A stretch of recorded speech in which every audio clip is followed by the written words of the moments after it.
That was weird, right? Yeah, that was weird. Uh-oh. Alright. What's with the echo noise? Doot, doot.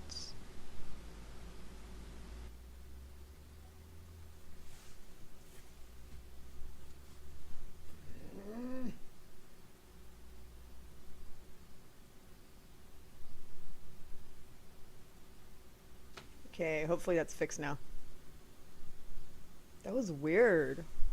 Okay, hopefully that's fixed now. It like did a. It still sounds a little weird.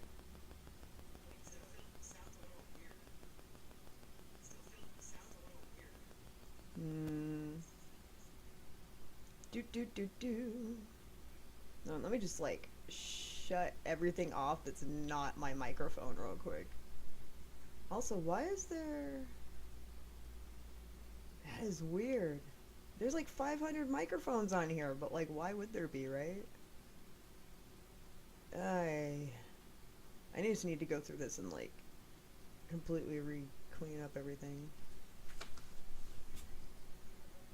Okay, that sounds better. All right.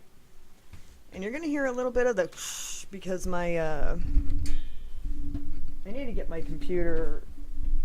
I need to upgrade it and stuff because it's like breathing heavy, right? Oh my goodness, Point and Click Gamer, thank you for being here. Hold up, let me see if this will work. Let me see. Oh, let's see. I think it's. I'm trying to remember how to do it.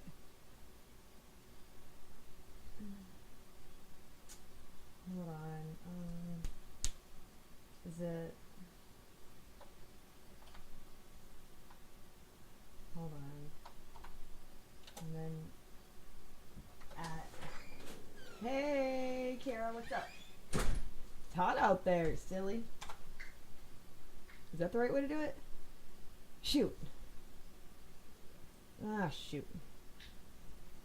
It's like you go away from Twitch for like this long and then all of a sudden everything's different. Is there someone at the front door, silly? No? Okay.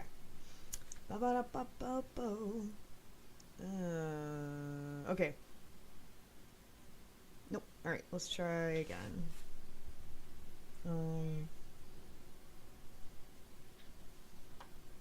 Let's try.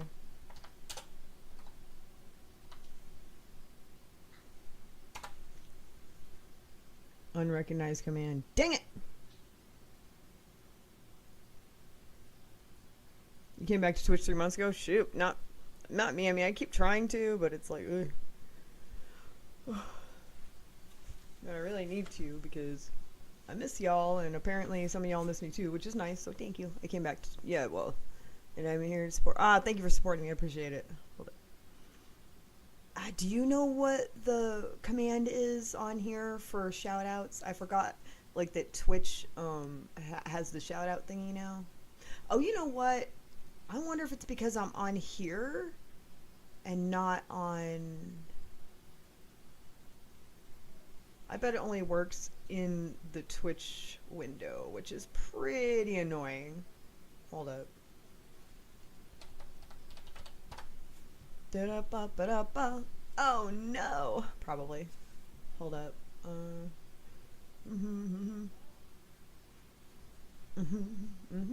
I'm live. No way, I'm live? Alright, let's try this again.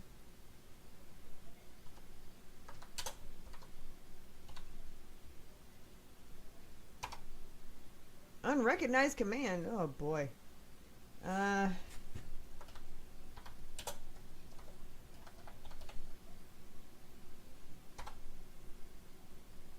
Alright, I give up. Someone tell me what it is. Sorry for not being on Discord. Oh no, your profile got hacked. That's lame. No, that's cool. You should definitely hang out. We hang out. Tonight, not in my Discord, but in Matt's Discord, is Cinema Terrible. Where we pick terrible movies and watch them. I think this week we're going to be putting on a spinner. I don't know. But we watch it in his Discord, but he always puts a link in my Discord for it.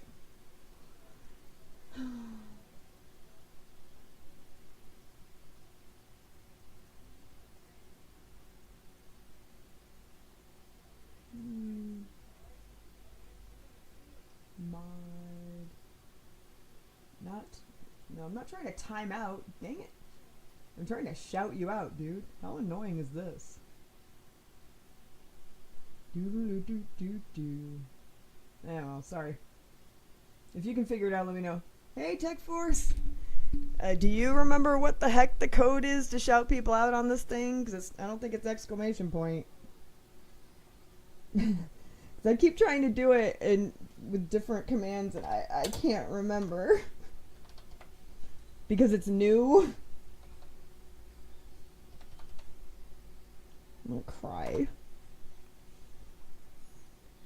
Ah! Maxie, who knows what the freaking code is to shout people out? I'm gonna jump off a bridge. Oh, yeah, that's fair, Tech Force. But Maxie's on here all the dang time. You know, I need to sign back into this, by the way.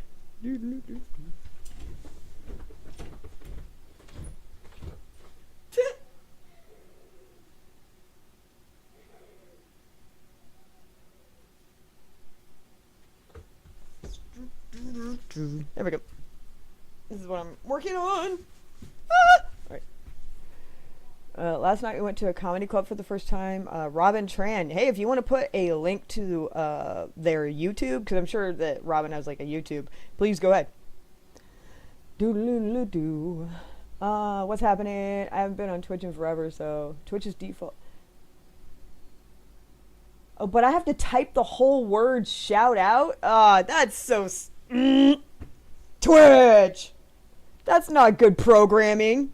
Fine. Shout out at... okay, let's just start from the top. Aha! Thank you, Maxie.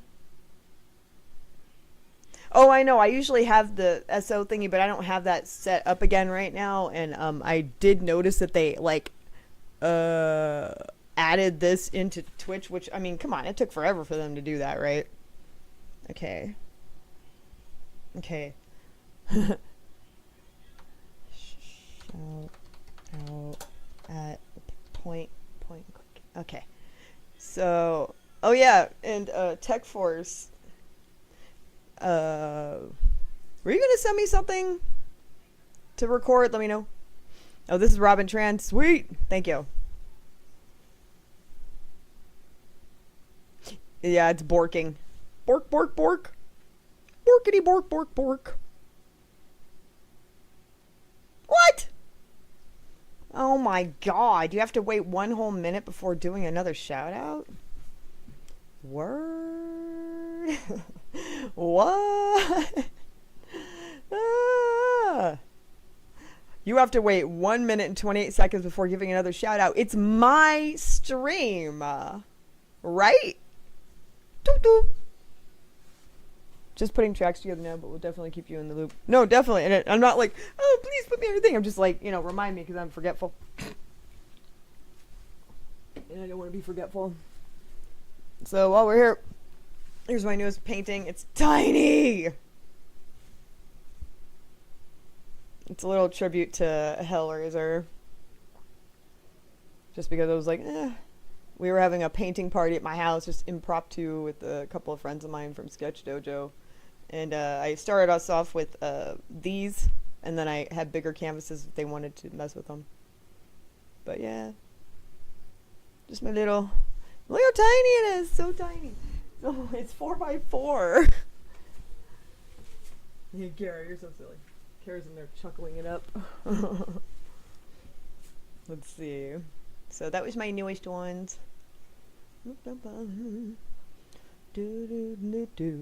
think maybe you did have one of your own, but I think, yeah. Stream elements, yeah. Just catch up with the chat. Alright, cool. Alright, so currently I'm working on HalloweenMan pages. Let's there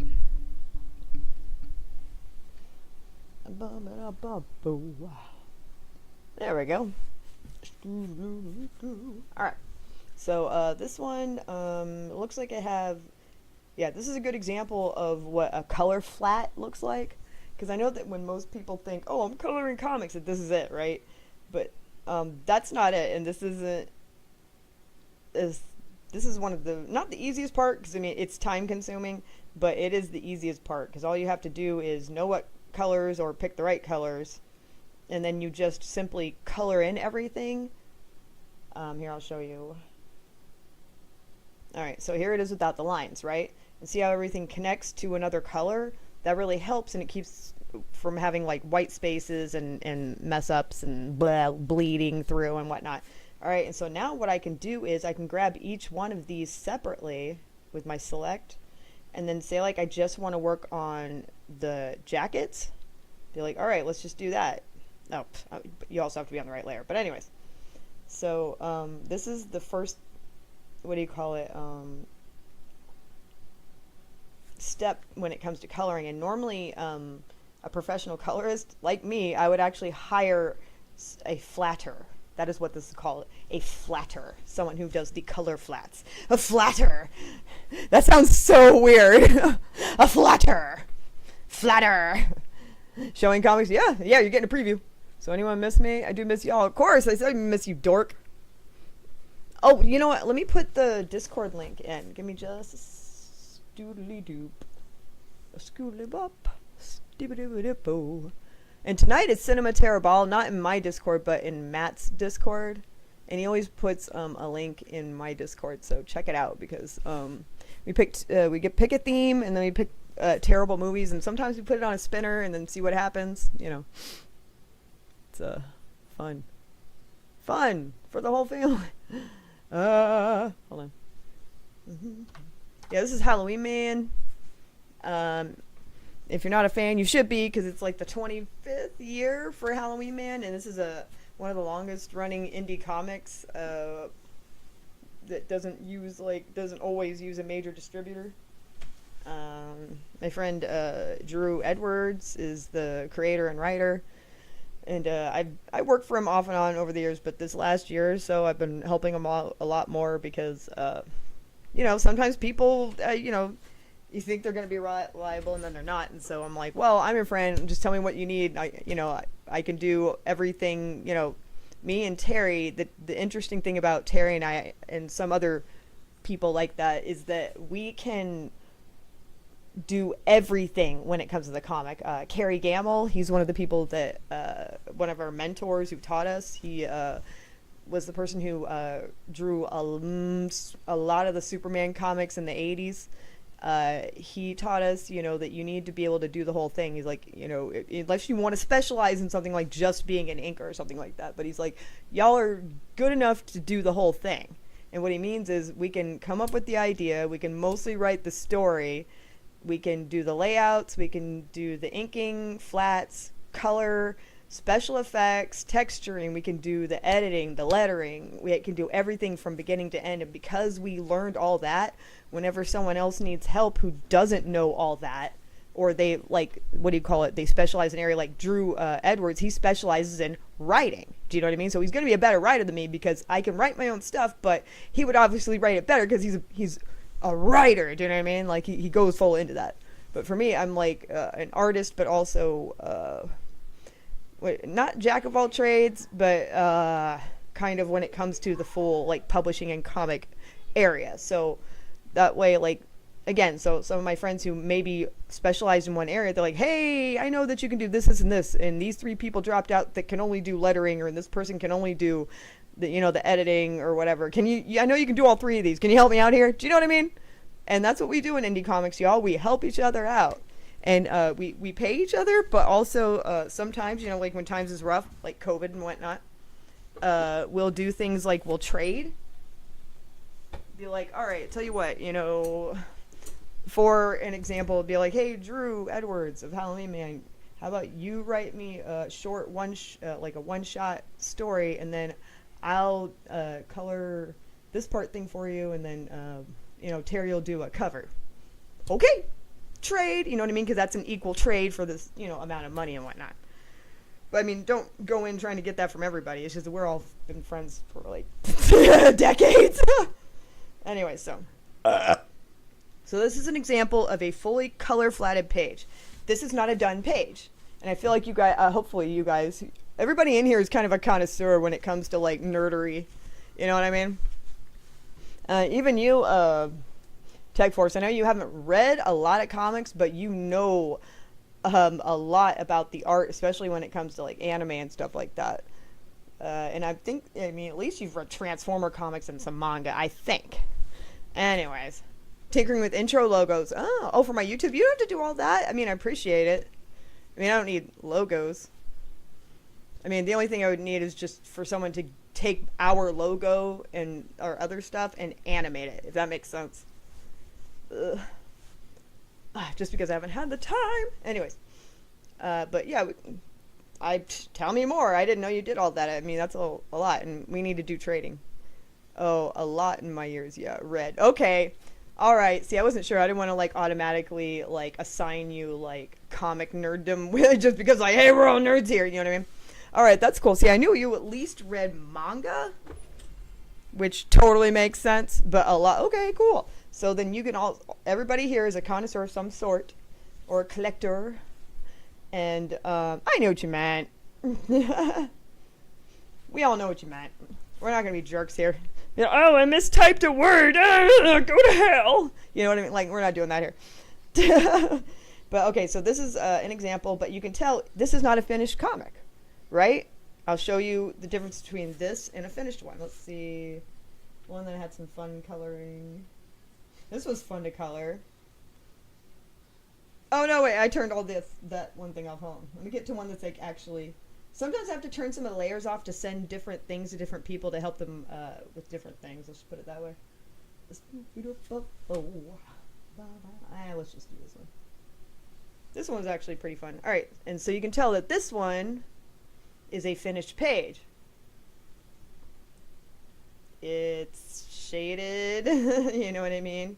It has texture where it needs texture, and the thing. This is the difference between color flatting and the actual colorist process. You have to know if you need texture. This case, look, this is a window, right? So this is all blue. You're not going to see these buildings, especially when you're mostly looking at all the light on her. You're not going to see that, and you don't want to overshadow the fact that you're being introduced to this main character. Do you know what I'm saying? So you don't want to color all this. So what you do, window it. And then what I do, add the streaks, because it shows that this is glass. It's not just like, you know, is this wallpaper? Oh, it's glass. And then here, I colored in all this, and then I added a glow on top because these are lights. Do you know what I'm saying? And then you have to, you know, be careful what you're picking here. Like, is the background of what's going on here yellow and red? Absolutely not. But are the lights going off in the background as an alarm goes off with red and yellow lights? Yes, there is. And so to kind of show that, and to show that this is a big moment and kind of scary, I use the yellow first, and then full on stop red when she hits the ground, right? Anyway, so you know something's going down here. Now here's another thing. There was no background for this, and it looked kind of blank, but I did not have the time to sit here and draw because I'm not penciling these. Some of these I'm inking, and all of these I'm coloring. This one I did not have to ink or pencil, but unfortunately there wasn't anything in the background, so I got a couple of different brushes that had some weird fun patterns, and I messed with them, and I just kind of put it on the background there, and so now it's got kind of a little background here, you know what I'm saying? You got some texture. Like, none of this was penciled in. I put that in just really quickly, messing with the shading and the you know, the filters and stuff. Here I messed with the lighting because you don't want to completely see who this character is yet, so I use a splotchy brush to show just a little bit of lighting. So, and same thing here, because the lighting is weird, I made the highlights and the shadows with like a crayon pastel texture in this case, just because the lighting is a little off in this particular situation because of everything that's happening. Now you have to know all that and think about all that, and that's the difference between color flatting and coloring the whole thing. And I wish that they would show more stuff like this, because whenever people say, "Oh, you just color the comic," they honestly, I swear to God, every single time I can see what's in their head, and they're picturing me sitting on my tummy on the carpet in front of the TV with like a coloring book and some colors, and I'm like got like a crayon and some markers, and I'm like la la la la la la la la la ha, ha, you know, like Pee Wee Herman and shit. It's like, no, you need to, I mean, like, I did go to school for this. Did I get a degree? No, but happens, okay? Anyways, that was a lot of talking, but I mean, I guess that's why you're here. Yo, you won't believe what I got from the anime store in front of my apartment. You have an anime store in front of your apartment? Get out. Lucky. Hold on, my freaking thing froze. Okay. Read. I can try it in. Well, that's what I meant. Like, something simple. Nothing crazy. Like, honestly, you know, it'd be cool if, you know, the Shonen Studio, just our base logo, which I have to, again, I have not had a chance, but I need to make a folder that has all of our big files in it for you. But if it was just like, literally, what would be perfect is just if there was a shine that went over the glasses, like, and then went ting, with like a little like twinkle. Bam! Perfect. Done. That's all it needs to be. You know what I mean? Nothing crazy. Is just here. No, you're here. Oh, yeah, Appleseed manga. No way. That is so funny. Terry and I were going through a bunch of our old manga and whatnot, and he was like, "Oh man, I didn't know we had this. I didn't know we had this." And he's like, "Oh shoot." And one of the things that he's been looking at is the artist. I can't remember their name that does Appleseed. Also does a few other manga that we like, and so we've been just like following the authors and the artists and stuff, and like, what other things have you done? Let me see, you know. New Transformers comics by Skybound Comics is pretty awesome. They're really good at drawing technical stuff. New Transformers 1. Yeah, if you're into Transformers, go. Yeah, I can do that for the logo. I had the Appleseed anime DVD. Nice. I think that I have... No, I know I don't have the DVD, but I absolutely have the VHS. Sometimes I keep the VHSs, not because I've seen it a million times, but or that I really, really love it, or anything like that. Sometimes I keep those anime VHS because the cover is so awesome, you know? This is one that is still... I'm trying to see, is this one finished color flatting? No, it's not. This one was a pain in the patoot. Terry and I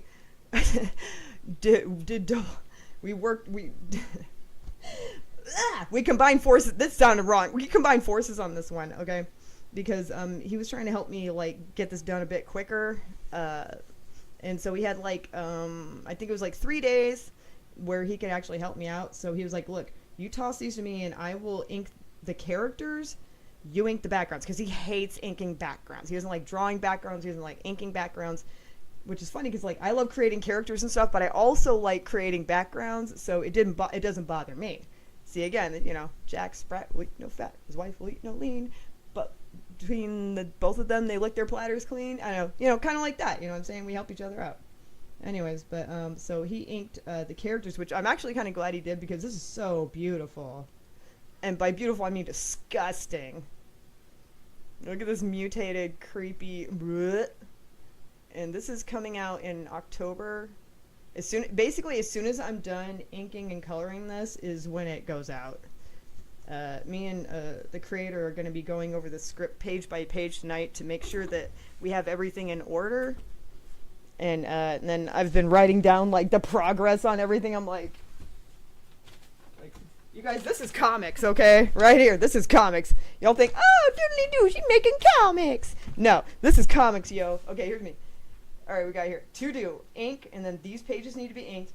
Color, these pages need to be colored. Still need, and then it puts here. And then right here, the ones that are finished, and then half inked, full inked, whatever. See what I'm saying? You gotta keep it organized, otherwise you get lost. Anyways, but this was fun. Terry did a great job inking these. And he inked these little guys here. And then I did, and then he inked this little blob too. I love it. And then I did all this. Look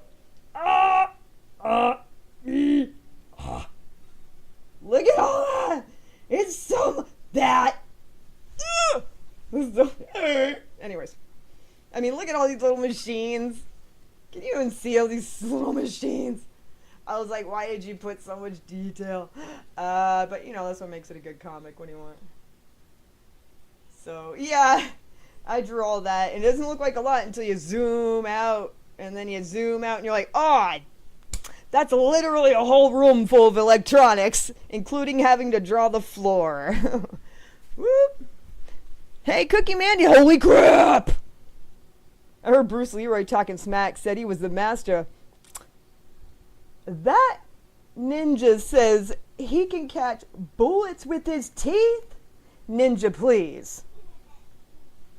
I said ninja. Count it. And that's actually just kind of quoting Aerobicide, the Extreme Ninja Workout by Terry Parr. One of the taglines is Ninja Please, which is inspired by Show Enough. Cookie, cookie, cookie. Here, let me shout you out. It's a cookie, cookie, cookie. Mm-mm-mm. You know, I don't know if I ever shared this with y'all, but back in high school, I used to get a lot of crap. Well, one, because I was a nerd sitting drawing comics, and two, because oh no, I did it. All right. Because I would eat my popcorn out of the bag with chopsticks. And yes, it was inspired by The Last Dragon, but I still to this day continue to do it for one reason. It keeps your fingers clean. Plus, you know, every time you reach your hand in there, you get like on the side of the bag, it's like bleh. And if you have a long shirt on, it's like and then you have like yellow at the end, you're like ugh. You know what I'm saying? It's like bleh. Chopsticks are awesome, right? And then my dad, when he came back from his more recent trip to Japan, he had gotten these like super long, they're like cooking chopsticks, they're steel. And I was like, oh, I know what these are for. Popcorn! Carrie thinks I'm hilarious. Oh, I was just about to say, and you know that I also do it with Cheetos. I do. But also the thing is that you get more flavor because you're not getting, it sounds so gross, because the flavor's not like wiping off on your fingers. You know, you're actually, you know what I mean?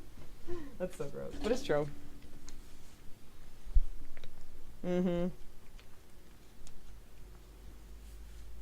Luxurious. Ah, that's cute. Luxurious. That's adorable. Luxurious. Kind of sounds like who was that comedian? Listen to all the time. Cat Williams said, "My hair is luxurious." I heard him say that, and when I saw that little man, that fancy little man, say that to me, I realized that anybody could be luxurious. You know what I mean? He's a fancy little man. He's all over the map. Alright. So, yeah, the color flats are basically done for all the figures for this one. The next part that I have to color flat would be this, but I have to be careful because if you color, like, outline and color every little thing, A, it's going to take too long, and that's not as important as getting the project done, and B, the focus is honestly this right here. And when this scary thing they're looking at, this mutated like ball of flesh. Woo! Anyways, so this is actually what we're going to be focusing on when I color. So what I'm going to do here is very little coloring of this. I'm just going to make sure that this looks slightly different from this, which looks like from the, basically the walls are going to be slightly different color than the floor, slightly different color than the ceiling. And then that's it, because when I color this in, when I do the special effects, it's going to have a lot of light shining out, so you won't even see any of this anyways. So, you know what I mean? Don't, like, give yourself more work than you need. Which I know, like, people like me and, like, Tech Force are that way, because we're, like, perfectionists, but also not. I mean, you know what I mean? I'm just like, oh, man, you know, if I just do this one little tiny thing that nobody's going to see or hear, you know what I mean? And thank you all for joining. It's pretty awesome. Yeah, it is pretty awesome, because I mean, I'm just trying to get back into it. because I miss doing it, and this is a good way for me to get free, teaching to people when it comes to art and also in comics, but also promotes like not just my comics, but also my other, friends, independent projects and indie comics like HalloweenMan, or like what's coming up with Terry soon. He's gonna be working on Tomorrow Girl for Antarctic Press, so that's cool. Back in the Discord. Yep. Alright, this page is going to be fun to color, but Terry had a lot of fun with this because there was a lot of Lucy panels. This is Lucy. She's very hot. She's a BBW. One of the few BBW characters in comics that is a main character and long-running title. So, congratulations to them.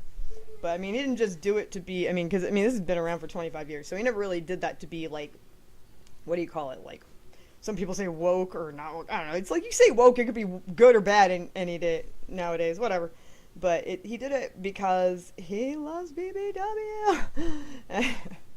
Anyways, but, if you've seen, Drew and Jamie, Drew Edwards is the creator, Jamie Barr Edwards is his wife, but also an amazing like music teacher, and she has a band called Danger Cakes, where she plays like the upright bass, and then sometimes like her guitarist or whatever like jump on top of it and stuff. It's pretty cool. Anyways, but these characters are based off of them. And once you go back and start like watching like mini documentaries, and by I say mini documentaries, I mean like interviews on YouTube or whatever. Hey, who doesn't like a BBW? All my art's that way too.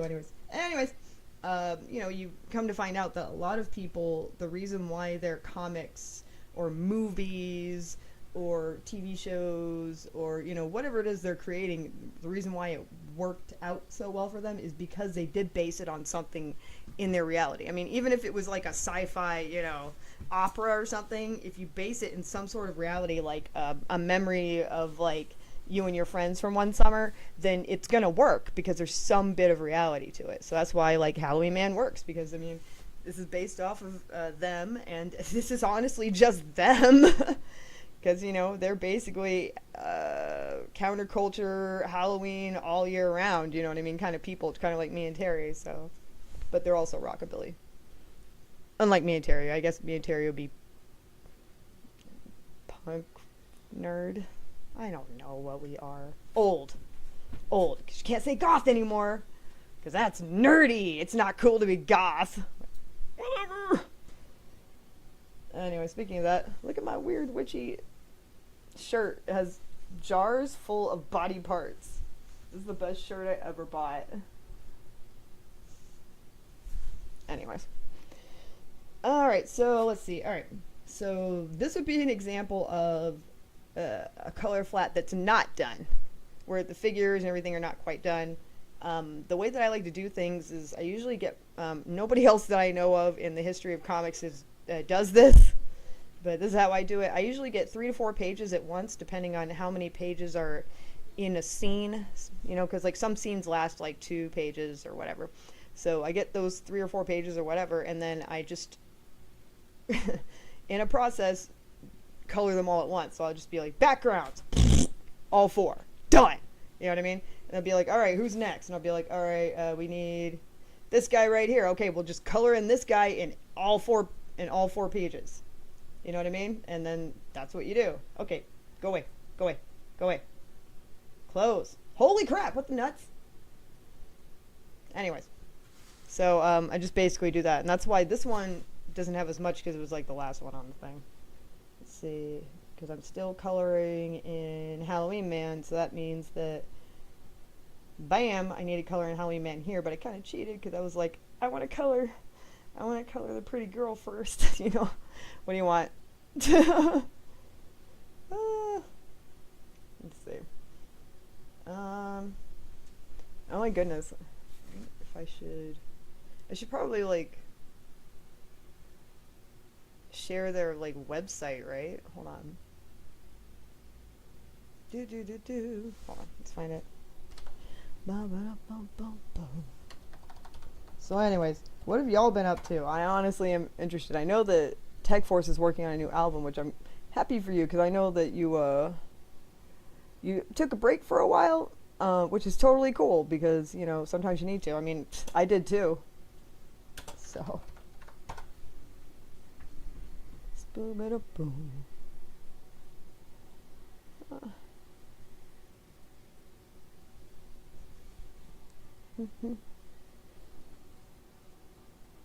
Okay.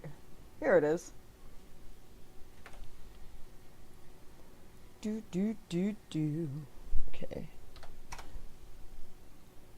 There you go if you want to check out HalloweenMan.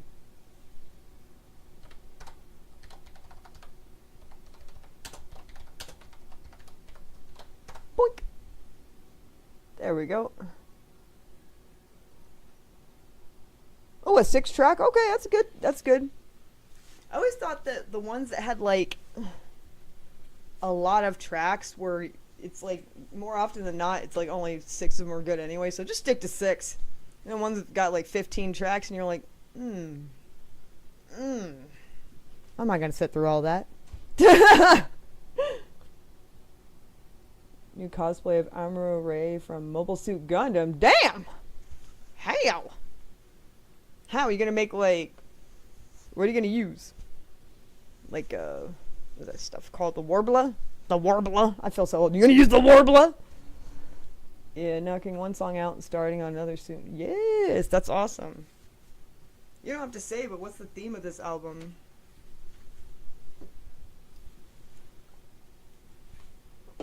Ooh, ginger ale. Ah, spicy. Not normally spicy, but this one is. Ooh. I've also been working on stuff for my Kitchen Witches pop-up shop, so here's one of the things I've been working on. I took one of these plastic cauldrons and then I got a bunch of stuff to make texture and color, whatever. It has a lot of weird texture to it. I'm not done with it yet. But I was like, I want it to look more like it's iron, so. And before I did that, I sanded everything down too. I'm gonna wear a civilian out. Oh, that's a smart idea. Yep, reading the Gundam manual. That's a really smart idea. If you have a model of his Gundam, you should totally carry that around too. You could maybe find a way to attach it to your shoulder, so he's like, how hilarious would that be? It's gonna be called Children of the 80s since I'm doing Michael Pena. Oh yeah, kind of a sequel album. I can't do Michael Pena. Hello, I love you. No, I love you, Melody. Melody. Speaking of which, let me see if I can do another shout out. I'm trying so hard. Okay, let's see. Shout out at see, Point and Click Gamer. Oh, and also Tech Force, where do you want people to follow you? Like get people to follow you on your YouTube? Do you upload there? I mean, where is it you mostly upload your stuff? And also if you want to talk about Arcade Hop. Alright. So, hey, Melody! Excuse me, sitting down to a table when a woman tells you to and accidentally joining your first D&D campaign is also a smart thing to do. Heck yeah! Oh, man. Speaking of which, if anybody wants to hang out and chill with our D&D campaign, we do it every Sunday in the Discord. If you don't, and also you don't have to feel compelled to play. If you just want to like hang out because, you know, you like D&D, you miss playing it, you've never played it, you don't know much about it, you just want to hang out, you know, like whatever, you know. Because, you know, whenever we used to play D&D with our friends, like in the living room or whatever back in the day, well, we would have some friends that would just hang out, you know, like they'd be playing video games while we're playing, you know, D&D. So, I mean, that's cool. It's just fun to hang out together. So, feel free. Alright. So coloring is final on this one. So the next thing I need to do is, you know, I might as well just get this over with. I think that I have a couple brush techniques that I can maybe do to quick color this, because again, it's not about this. What we're going to be focusing on is this terrifying mutant horror and this terrifying mutant horror. Bleh. Looks disgusting. Bleh. And then it's supposed to be glowing like from the inside, so I'm going to be doing that too. Probably do that by, like, I'll turn off the layer.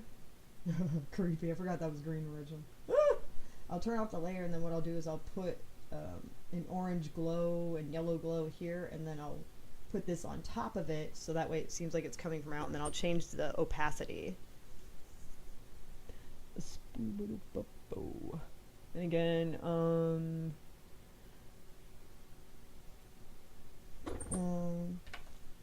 if you want to check out HalloweenMan,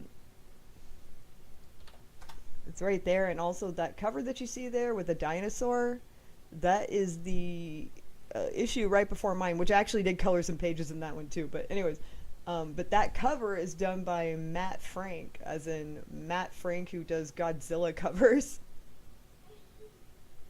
But he's a really cool guy, and we've all known each other for years as we've all come up. This is before he got to really work for Godzilla, do you know what I mean? So, like, he's really, it was really nice of him to do. I mean, he did get paid, but I'm just saying it's really nice of him to do it. Be like, I remember you old friends, you know what I mean? Because, you know, the great thing about indie comics is, in general, we don't have a tendency to treat each other like crap if we make it, you know what I mean? We have a tendency to, you know, we don't pull the ladder up, if that makes any sense. We try to reach down and help each other out, which is, you know, what you should do. Ugh, it's so gross. I love it. This is going to be fun. It's disgusting. Here's your Instagram. Follow Point and Click Gamer on Instagram. And your YouTube channel. Yeah, anybody that has like a YouTube channel or whatever. Oh, arcadehop.net? Heck yeah! You submitted your bumper for Linkara's Long Box of the Damned bumper contest. Oh, that's cool. I didn't even know that happened. Dang. Let's do... Oh my gosh, okay.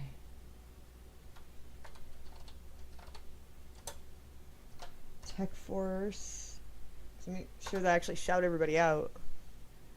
Because it keeps on like pausing me from shouting people out, and I'm like, look, it's my channel. You know what I mean? If I'm the one typing it in. Melody, since you just got here. So I got these little crappy plastic, you know, cauldrons. And I'm working on a pop-up shop for kitchen witches. It should happen, I think it's, the actual pop-up shop isn't until like November. But anyways, and I made a texture. I wanted this to seem like it was made out of like iron, but I also wanted it to be pink. So pink, and it feels like it's made out of iron. Looks pretty cool. The inside isn't done yet, but I still have to add stuff to the handles and everything, but just fun. It's my channel, I do what I want. That's fair. It's true though, right? I mean, shouldn't I be able to do that? And your Instagram, oh, big boy cosplay. Ah, that's cute, I love it. That's cute. It's my channel and I do what I want to. Alright, oops, hold on. Shout out, let's do that. Even though you don't, I don't think you stream on here. Bam. Give me the date and address. Oh, come and annoy you. That'd be awesome. It wouldn't be annoying though. Oh, it still says, it says I have to wait 44 seconds before giving another shout out. What in the fudge nuts? Alright. Whatever. Whatever, major loser.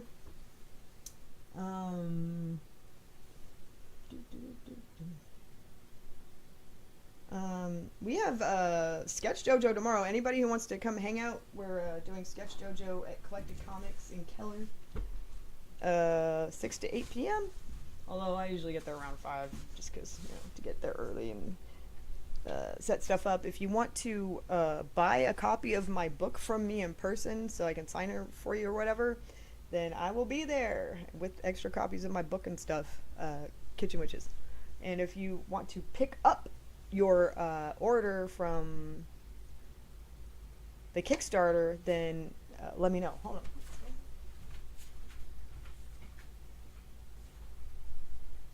Yeah, he's so cute. You want another drink?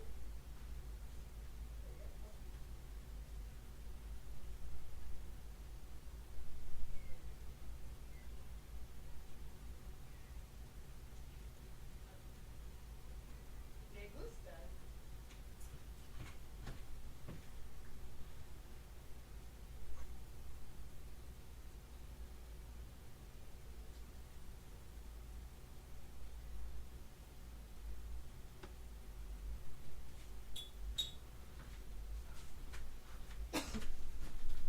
All right, I thought that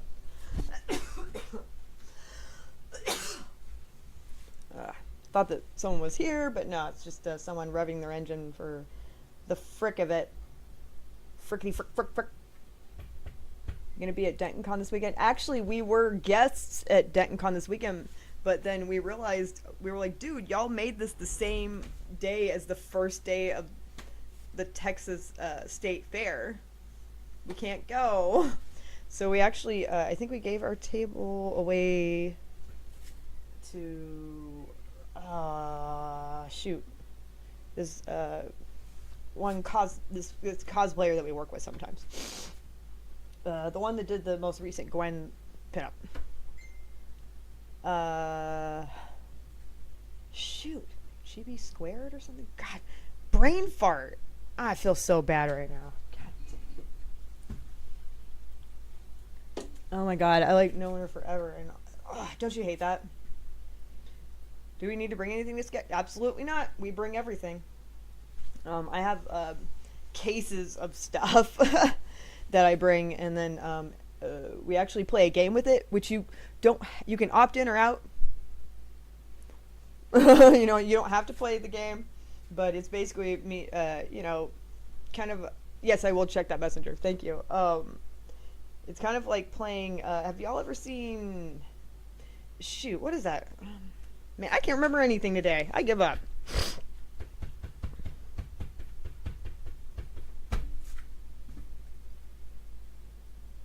Well, I give up. No, there's this Alton Brown show where, like, he tortures the cooks. He'll, like, tie their hands up when they're trying to cook and stuff like that as a punishment.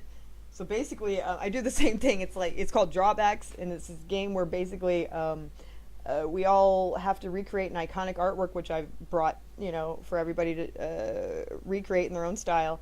And then along the way, you can throw drawbacks or challenges at your fellow artists. And then I also do the same thing. I'll make people spin a wheel, roll a die or whatever, and then have you know, either... Okay, like one of my favorite things is called 5-Finger Gut Punch. And if you land on that one, on that particular drawback, then you have to, for 5 minutes, draw with your non-dominant hand. That is a gut punch. So, yeah. But yeah, I mean, we were guests, but then, you know, I was like, dude, last year y'all made it the first during Texas Latino Comic Con. So, of course, nobody was there. And then this year they did it the first day of, what's it called? The State Fair. I'm like, you guys, whatever it was a couple years ago, go back to that one. That was fine. So, yeah, we can't be there. Okay. Sorry, there's, like, something on my screen. Oh, yeah, but if you are at the State Fair this year, go to Terry's booth. I'll be putting up the booth numbers and stuff like that and pictures of the booth once he gets it to me, because he's actually up there right now setting up. There's Facebook. I'm like, where's Facebook Messenger anyways? Also, I didn't plug my phone in. I was gonna die. Hold up. Okay.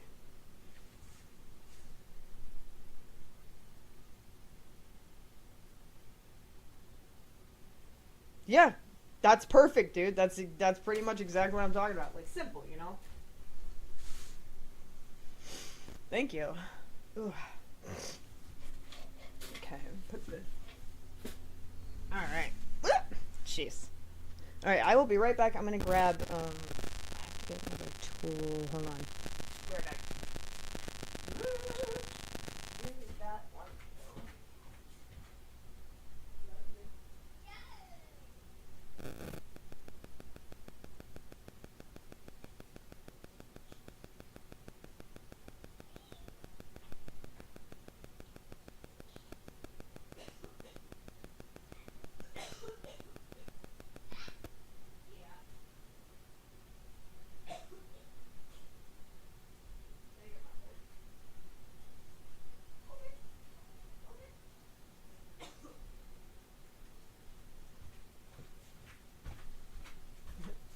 I gotta grab a snack for my kid. I will be right back. Snack attack!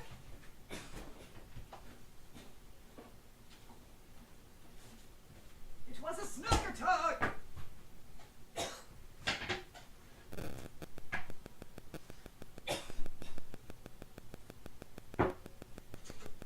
It was a snack attack! Snack attack! Sit.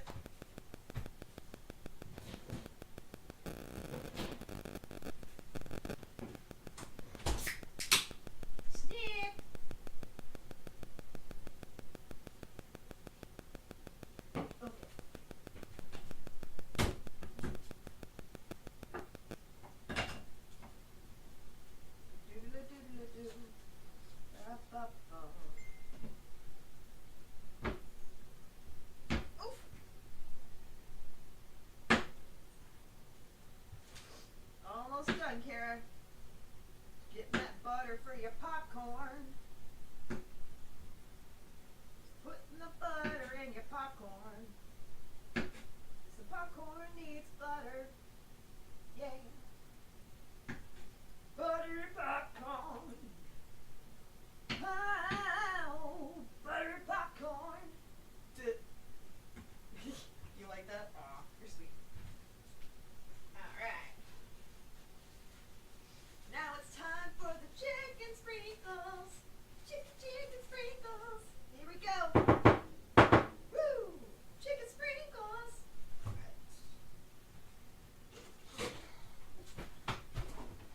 Alright, Kara. Here comes the popcorn plane. I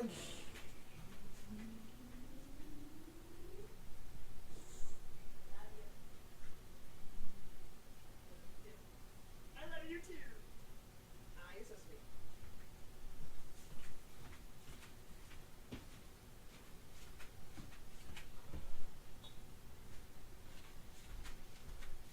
Cool, I forgot to mute my mic, so y'all heard the whole popcorn plane. Well, whatever.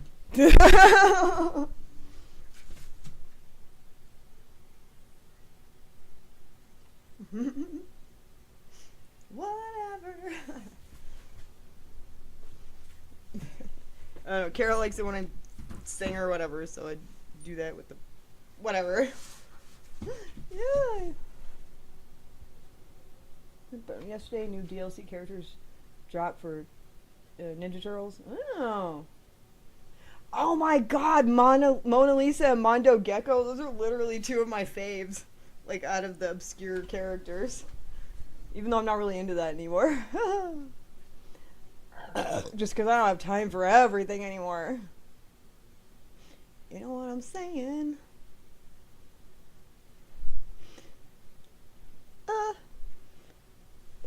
We got to hear the popcorn song. Ah!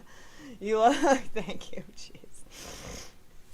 Takes note to steal my car back from Sean tomorrow. Ah, man, I wish that. Oh well. It'd be nice if we had more than one car, but and it's like it would be ridiculous for me to drive Terry all the way to the state fair and then drive all the way back. It's like I feel like that's a huge waste in gas. Just for me to sometimes use the car. You know what I mean. I wonder, do I need this? Is this too low? How low can you go? I feel like this is moving. Don't move. Oh, I forgot this is not the best, like, holder for this. Alright, that's fine. Oh, we'll be back from the ads in a minute. Ah, crap. I don't know if I'm supposed to turn those off or not. I don't know. Whatever. Sorry. Alright. So, in order for me to concentrate, I found that this is apparently an ADHD thing. I mean, there's other people that do this too, but in general, an ADHD thing. I cannot concentrate without having stuff on the background. And when I was a kid, I would say stuff to ignore. But I don't think that's exactly quite right. So I usually watch movies and TV, usually horror movies in the background. Especially, I mean, if I'm working on HalloweenMan. So hopefully this won't pick it up too much, but that's what I'm watching. If you want to watch stuff along with me, I'm watching... if you have Shudder, I'm watching... let's see. It's the... I think it's like... Hell. The History of Horror. Eli Roth's History of Horror, and it's the body horror episode, because it's... You know, the minute I saw that, I'm like, watch that first! Give me that one first!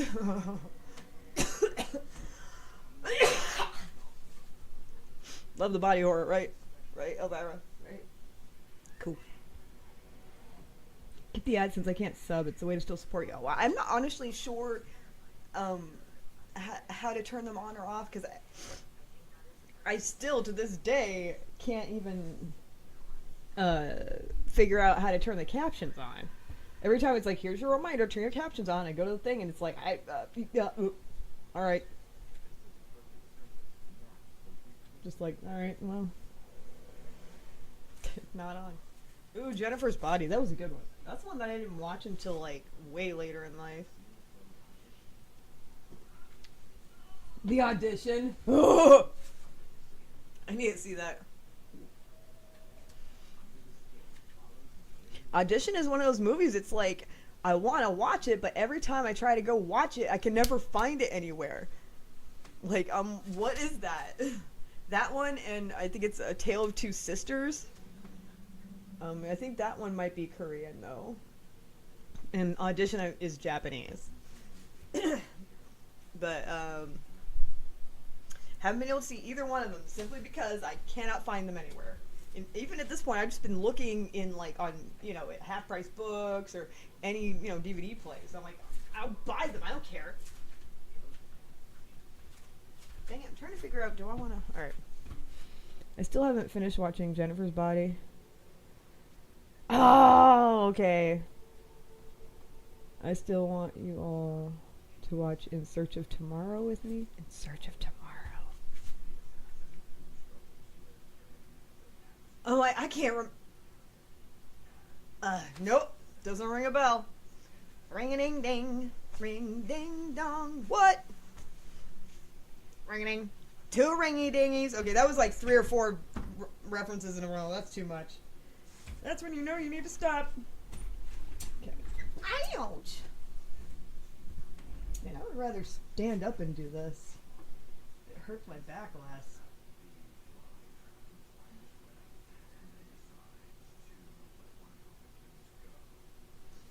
I think I need to... Give me a second. Sheesh. God, I'm a pain in the ass to my own damn self. Dang.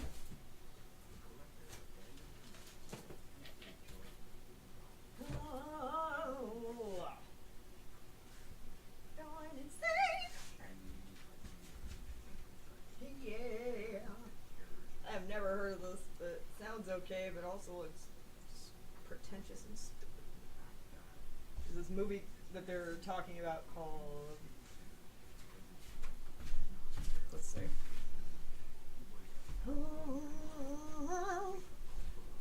Is it called Beneath the Skin? Yeah, bleh. That looks boring. I don't like pretentious ones.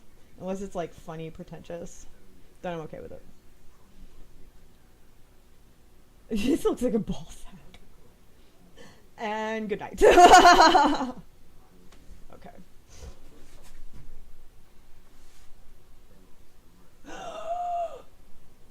Nah.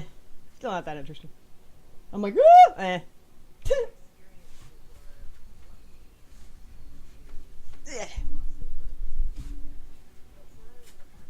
and like man, you we're the weirdest thing ever. Now I watch a lot of obscure movies when it comes to horror, and I always have, at least since the 90s. I mean, I would just, I would have friends that were in like college or whatever, and they'd be like, "Hey, have you seen this anime or this Japanese horror yet?" I'm like, "No," and they'd give me the things that they just finished translating for class. You know what I mean? They would give them out to us. It was pretty cool. For me, they would do it because like you would have to pay them, obviously, but in this case, they would just have me draw their favorite anime character, which is pretty cool.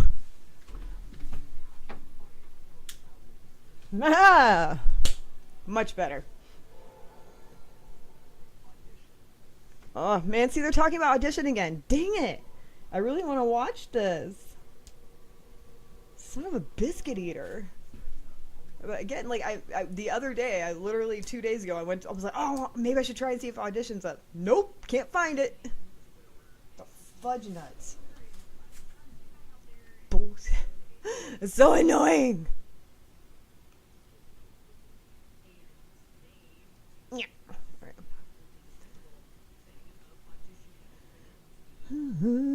Watch Society. Oh, I've probably seen Society 500 times at this point. I didn't watch it until I never got to a chance to see it until a couple of 4 months ago when I found out that they had revived Joe Bob and put him on fucking Shudder. I didn't know. I had Shudder for a year. I didn't know that Joe Bob was on there. Like when I was younger, I always like was able to like catch him at my friend's house or something. I couldn't really catch him at home because I didn't have like cable or anything. Sometimes I was homeless, but when I was like, oh man, this guy, you know what I mean?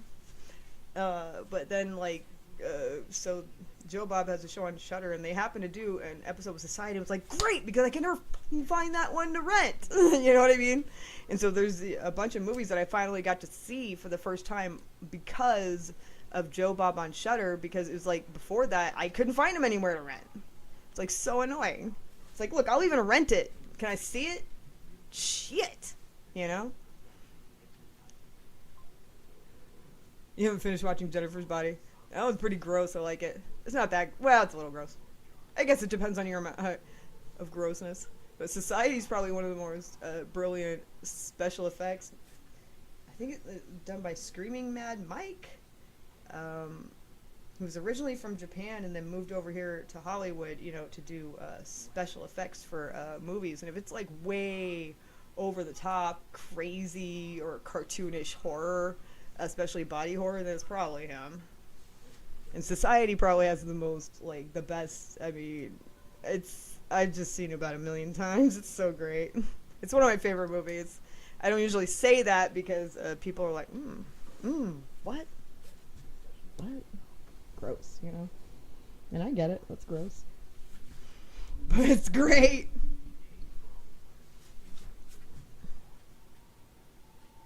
Nightbreed. Oh, man. Okay, so Nightbreed is really great. And then Joe Bob did a special, and so we got to see the the best possible cut of the movie.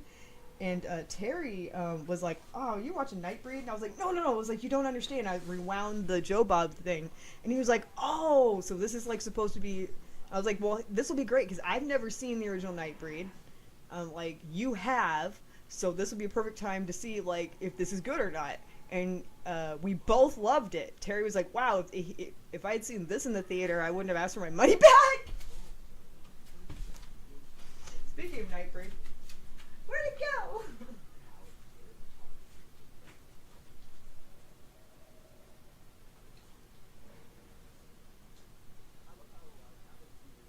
Terry found me something awesome recently.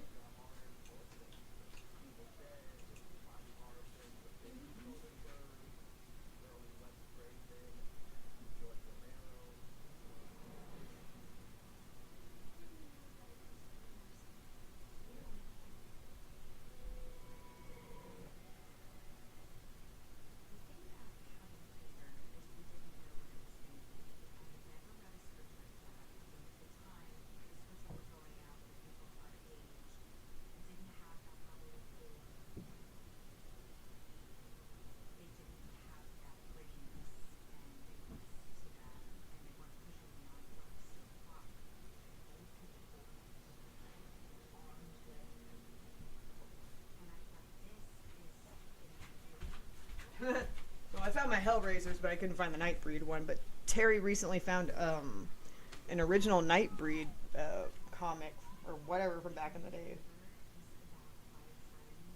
I was like, holy crap. Alright. Did I ever tell y'all that Clive Barker totally flirted with Terry back in the day? I mean, I'm not surprised. I mean, Terry make anybody get another question, but I mean, Clive is famously, queer, so. But how awesome is that, though? Ooh, director's cut of Nightbreed on Blu. I didn't know that it was put out on Blu-ray, dude. Okay, I'm definitely putting that on my list. I'm starting to collect like things that I know that I want to rewatch because I realized that somehow, I don't know when this happened, I was tricked into getting rid of all my physical media back in the day. Like, why did I do that? Like, oh, streaming is great because it's always on there. No, it's not. I mean, I've even like paid for movies, and on some streaming services they close down. You know what? You don't get to keep that. Like, oh crap. You know what I mean? So we've been refilling and adding to our like horror and I guess you call it B-movie trash movies, drive-in style movies, sci-fi.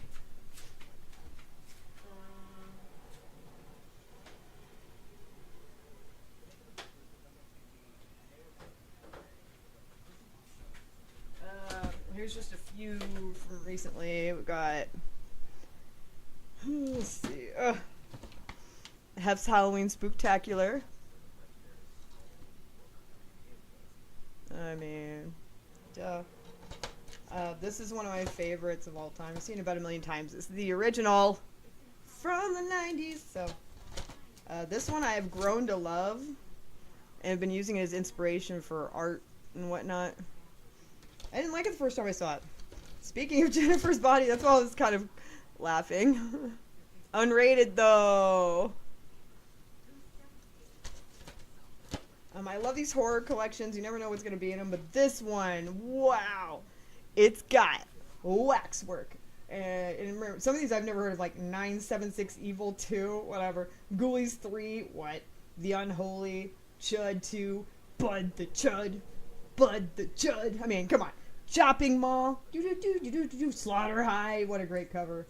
And then Class of 1999. I mean, it's great.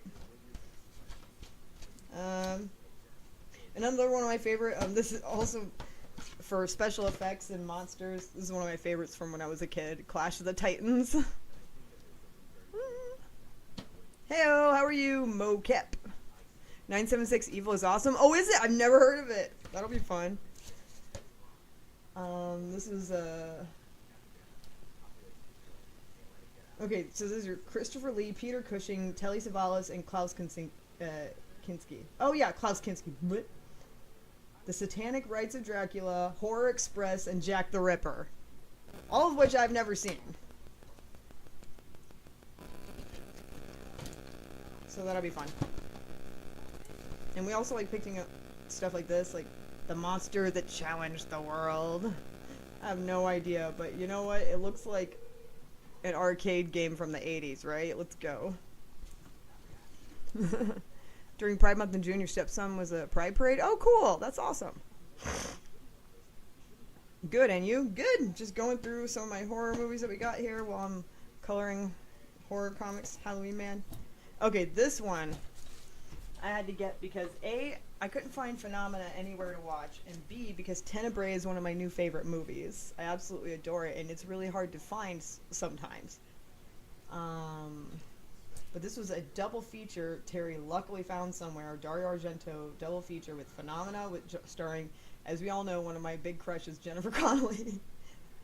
If you've seen Labyrinth and you were that age, of course you probably had a freaking crush on her. Come on. And then Tenebrae, one of the, so good. You got it. I'm glad I finally got to see it. Alright, see what else we got here. Oh!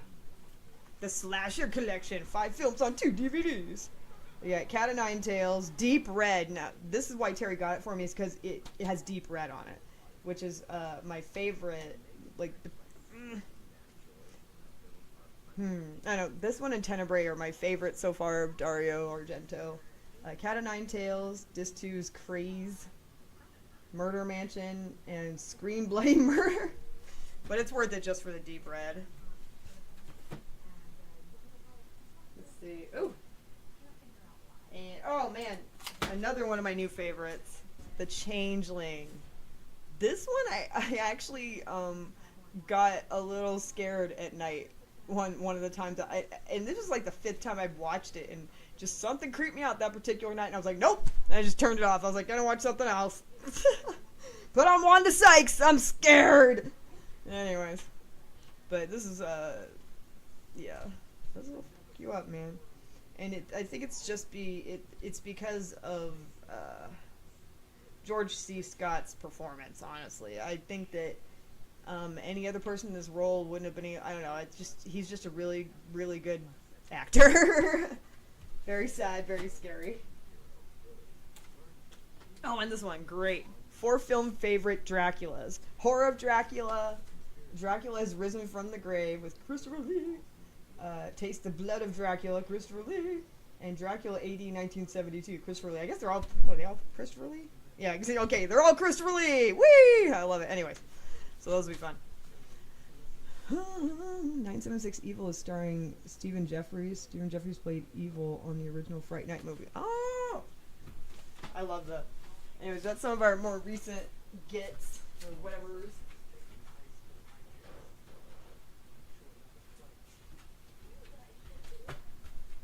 Terry also randomly found this.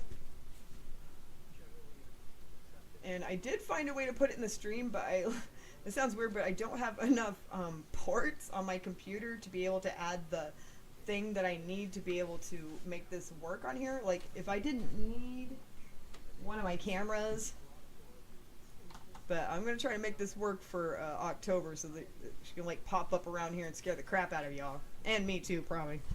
But it has, like, a bunch of different ghost characters, and you can have them with a background or have them as a hologram. You can project it on your windows. You can, or, you know, whatever, your screens, or in this case on here. Oh, yeah, this one. Creepshow 3, because I'm trying to get all these great artwork on the front. Love it. This that scared the absolute piss out of me when I was a kid. Tales from the Dark Side. Blah. The 3rd season. I don't know why this one scared me so much. I don't know. And then this, which I've never heard of, but it is also a horror anthology, like, TV series. Oh, they're talking about society and the body horror thing, finally. The Very Best of One Step Beyond. Have you guys heard of this show before? I've never heard of it. But Terry grabbed it because it was like $2.99, and he was like, yeah, sure. Yeah, it's got several episodes on it. I don't know, I've just never heard of it. Enter a dimension of paranormal mysteries. Yeah, One Step Beyond. Mm-hmm.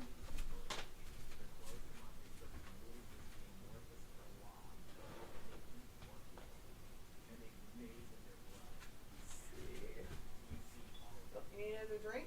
Let me get her a drink.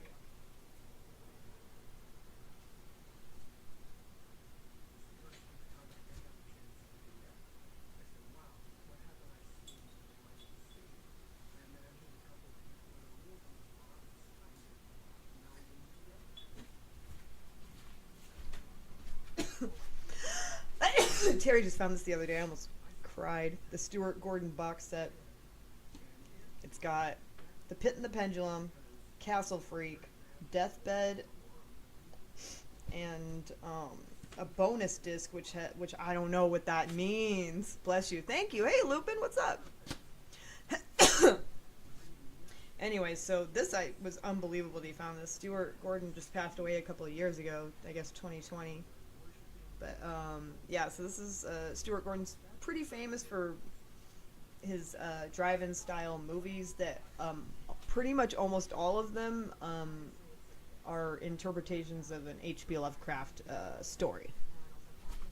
Which is cool. Like Reanimator, which you all should probably have heard of. As much as I know it bothers some people, I love Reanimator. Let me shout you out. What's up, Lupin? I've been trying to pop into your streams at least to say hello. I don't know if you noticed. Do do do do do. Do do do do do. Okay. Let's see. Ba ba ba.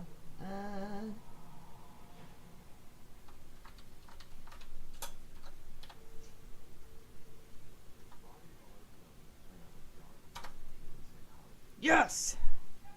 Sometimes it works.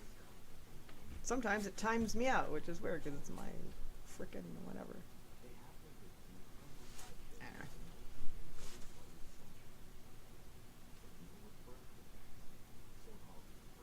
Dude. Yes. Y'all ever seen the movie Freaks? Black and white movie? So good.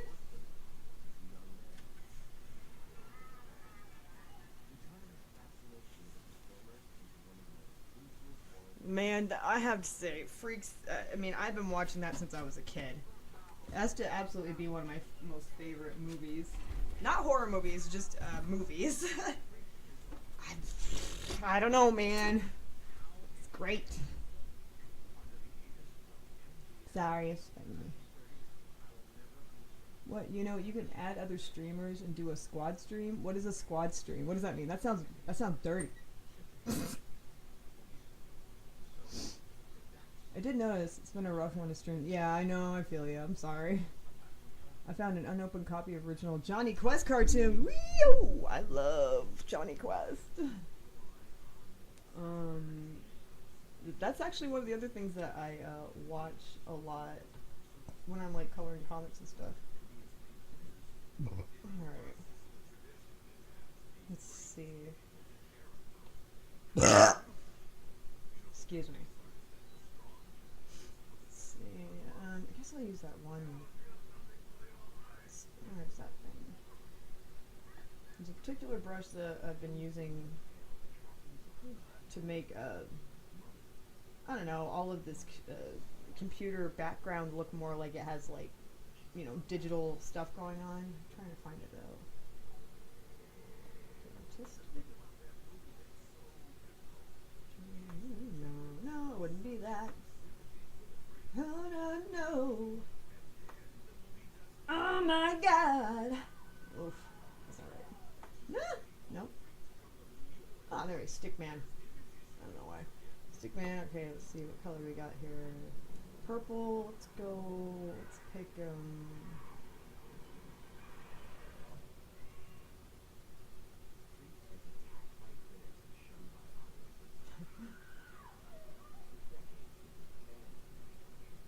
Man, I accidentally came upon Freaks.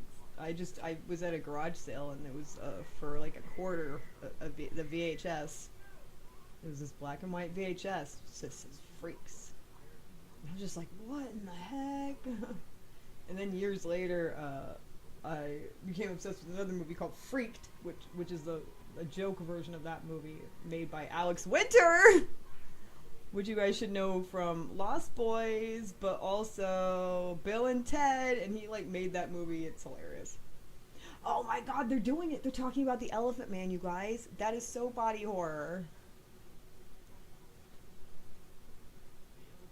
Am I the only one who has your audio coming out of one channel? I don't know. Weird. Because all I have is just this mic. I had to turn off some other earlier. It was weird. Diamond in the rough. Ooh.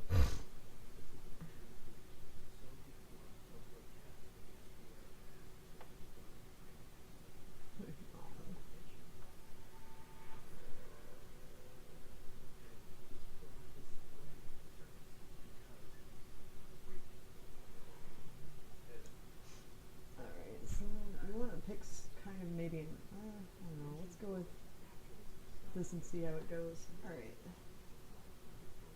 This, what do we want to do first? Alright, so I don't want to add, alright, so I'm just going to put this texture on the walls. Bam, let's go.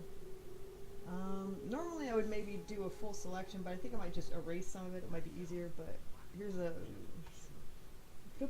select. I'm going to select this whole area, add a layer. And then we're going to use Stickman, and we're going to mess around. So here's what I'm going to be using it on. This wall and this wall.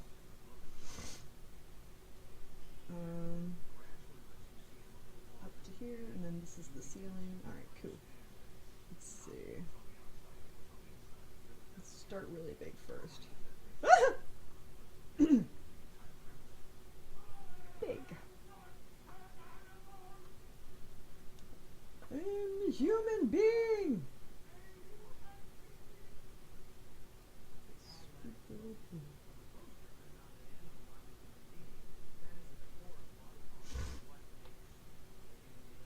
Man, I saw Elephant Man when I was maybe way too young.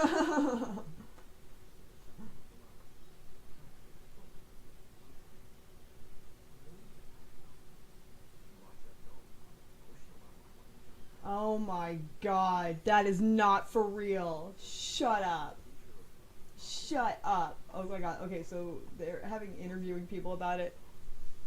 I think is it David Dastmalchian? Who is it? Is saying that the first time he ever saw the Elephant Man was in the theater. Oh my god, it's not David. It's Bill Hader. Hold up. It's Bill Hader. Okay. From It and all that other stuff. So he said that he was watching Elephant Man in the theater, and the part where like they're showing the humanity of Elephant Man when like that one singer lady, pretty lady, comes and treats him like a human being and is talking to him, and it gets sort of quiet and they're just kind of looking at each other. All of a sudden, from like the front of the theater, you hear some younger person yell, "Get him! Kill that Elephant Man! Come on, lady!"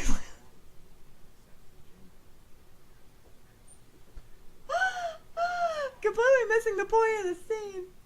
But Bill Hader's like, well, you know what? I mean, I can't blame him. He went to see a monster movie. That's what you do, right? You kill a monster.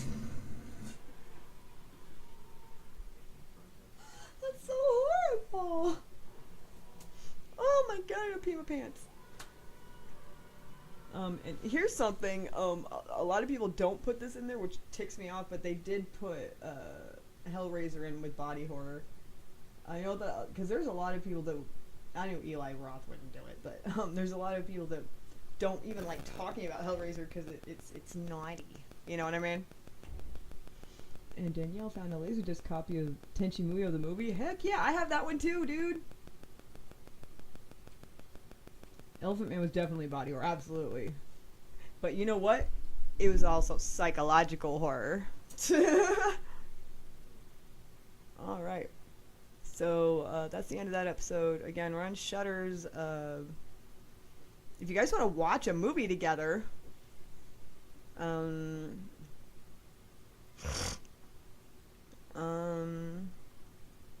most of y'all have Amazon Prime?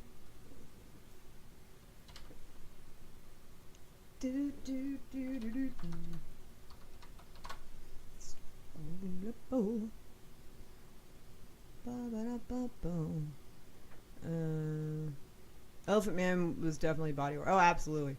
I'm glad body horror has evolved since, but it keeps the same principles. Oh, absolutely. Because I do know a lot of people that would say, well, it's just gross to be gross. I'm like, in that case, it's not a good body horror movie. You know what I mean? There needs to be a point. You know what I'm saying? Like, the taste of the shunt! I just like yelling that out every now and again to see if anybody pops their head up. And if they do, I'm always like, I can see you. Freak!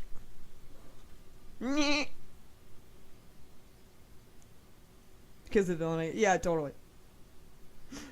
It's just really funny, like, get that Elephant Man! You know? When he's like having a tender moment with this lady, like, get him!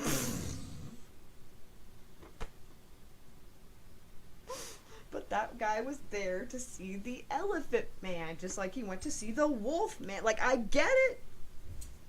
I get it! Let's see, Prime Video. Let me, okay, I think a lot of us have Amazon Prime. I assume because of, like, you know, having an Amazon wish list and having stuff mailed to you.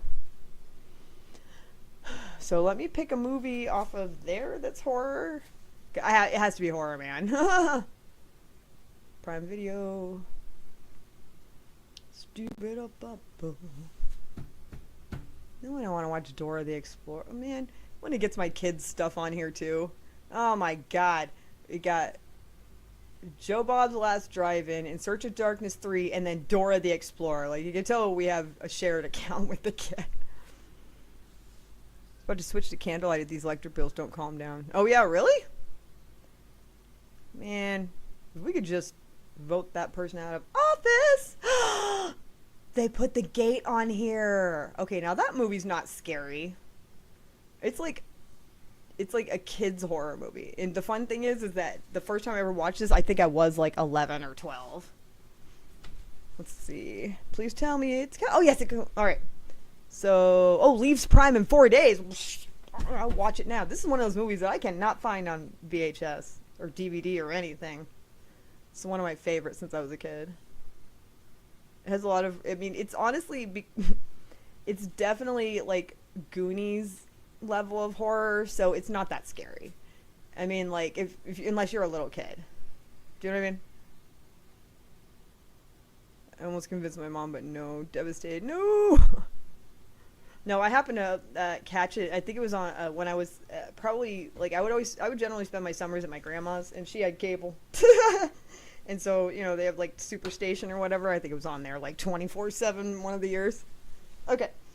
Well, if you have Amazon Prime, go there and type in The Gate, Gate, and that's what we're going to be watching. I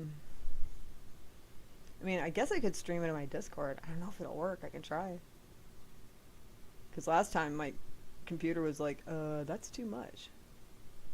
Do you know what I mean? My computer was like, dude, that's a lot of things you're trying to do right now. And I'm like, oh, sorry.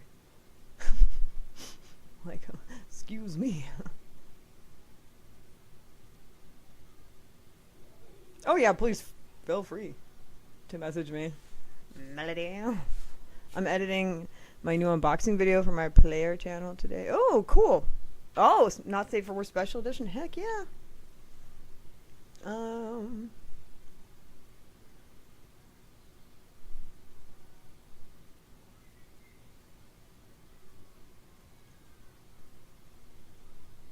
Man, I can't believe it's leaving in 4 days. Screw you guys.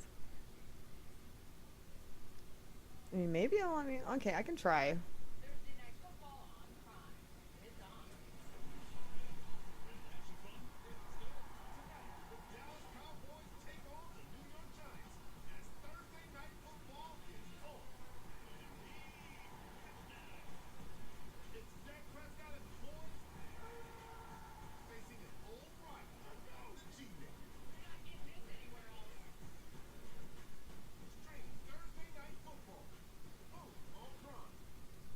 Might work.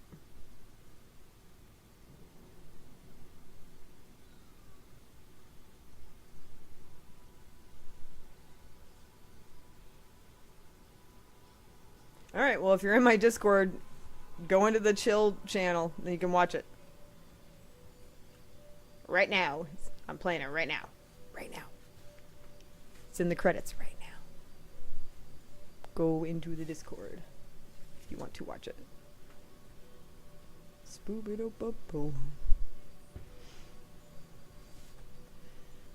I should probably put my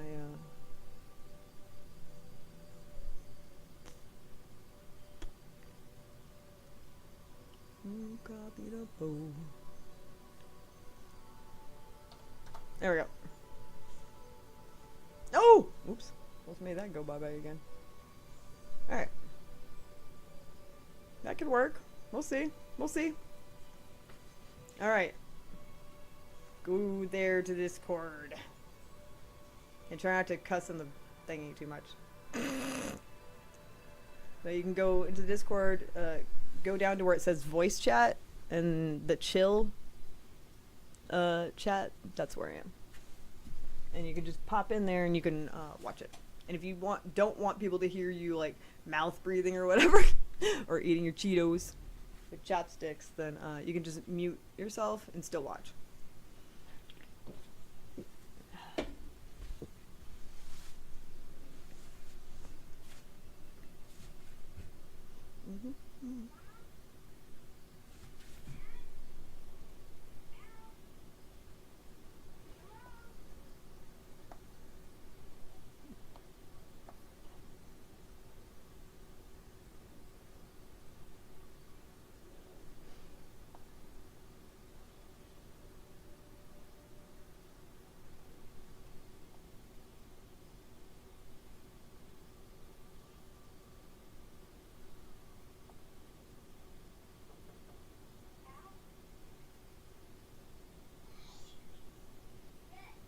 Yeah, what's up, Booger Buns?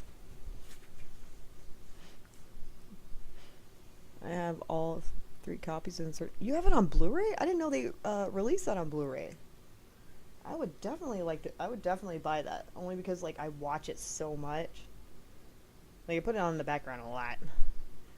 So much so that like that and the Queer for Fear one. Oh, it's so good. Anyways, if you want to watch The Gate, go to that link. Go in. And then, and if you do want to talk on the stream, they will be able to hear you on there, which is, you know, as long as you're not being a butthole, it'll be fun. Plus, that means we could chat directly there. I don't remember this part. Oh my gosh, cat donuts. Okay.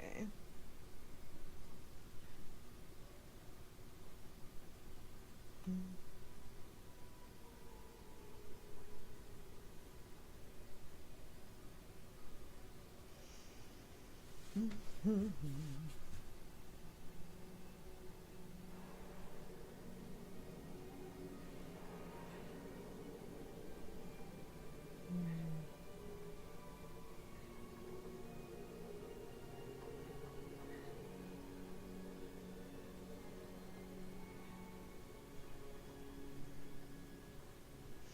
then what I'm doing is I'm changing the size of this here and there as I go down.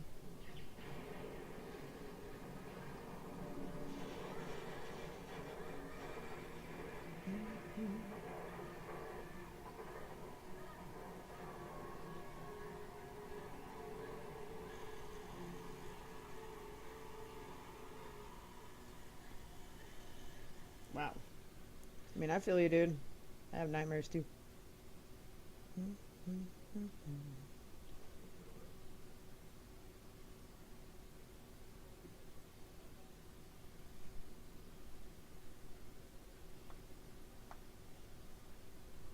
see. And if I see anything like panels or whatever, I try to like fill them up with things. Oh, that's too small. Maybe a little bit bigger. There we go.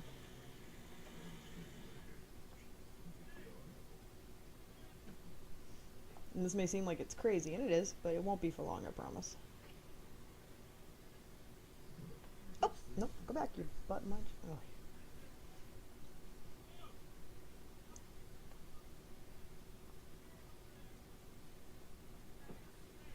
Okay. How many more panels like that? Let's see. Yep, there's one here.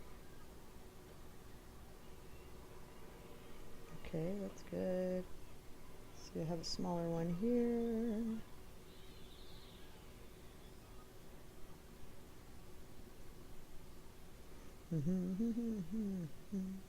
Okay.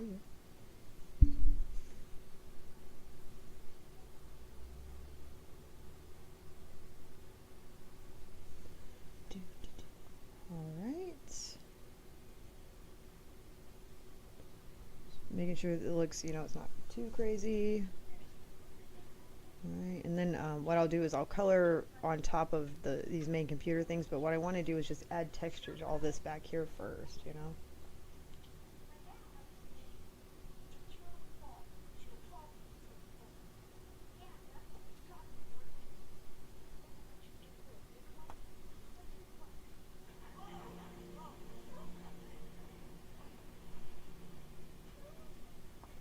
Okay.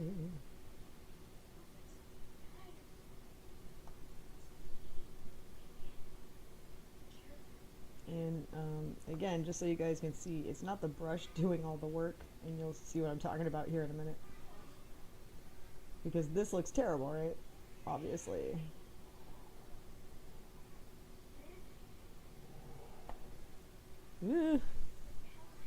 Ayo! Someone popped in. Who is it? Hey, what's up?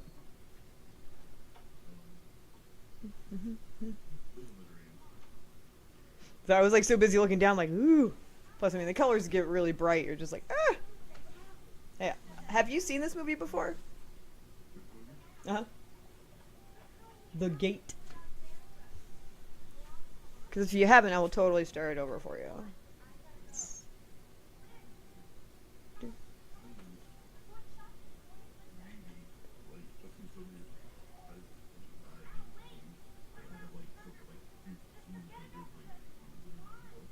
Mm-hmm. Oh, I feel you. This is just one of those ones that like just kept on. They kept on repeating it one summer on like again like the one channel. Hey Edward, that that I was happened to be watching, which I guess was a Superstation, and it's just one of those things where you're like, oh, it's on again. Fuck it, I'll watch it. Yes. No, I haven't seen this one. This was super early Stephen Dorff. No, I haven't seen it. Yeah, look at him. He's a fucking baby. But I do remember this movie. I missed this one at a local cinema because I went to see, ironically, the original Halloween. They were running Oh man. horror series, and I missed this one. Man, I would love to see this in the theater. I did not. I mean, like, I didn't get to see any horror movies generally in the theater because my mother would not have allowed that. So the only horror movie I ever saw in the theater at that time was like when I think it was when I turned 16. So I was finally like able to go see one. So I got to see Scream in the theater. So not a bad one to be like the first one you actually get to see. But I've been watching horror movies secretly for like years, though my mom didn't know because I'd watch them at friends' houses. You know what I'm saying? Sleepovers. Grandma didn't mind. She's like, nah, you go ahead. She was great. I was gonna say yes. I've seen the movie before. I watched it with my mom and my dad. This is a good one. The very first movie that I saw on movie theaters was Beetlejuice. Oh wow. And everyone's seen all these legendary movies. It's their first movie.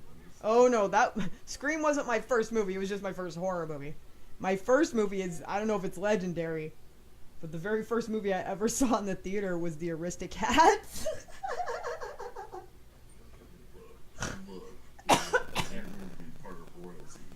I mean, there's some issues, but man, the animation on those cats is just top notch, man.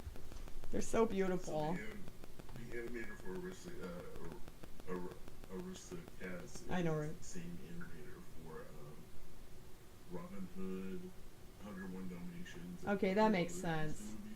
Animation in those are just. Yeah.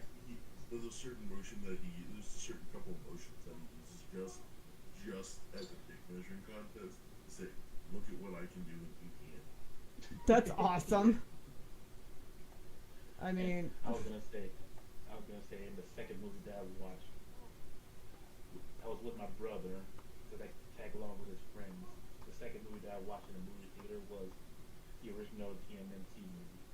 nice. Yeah, like I said, mine was Aristocats. I mean, it's Hey, yeah, hey, cool. Don't feel bad. My first animated movie that I saw was in theaters was The Rescuers, and I love it. And Oh, Rescuers is great. I have all the Don Bluth movies on my shelf. Love Don Bluth. The very first movie I saw in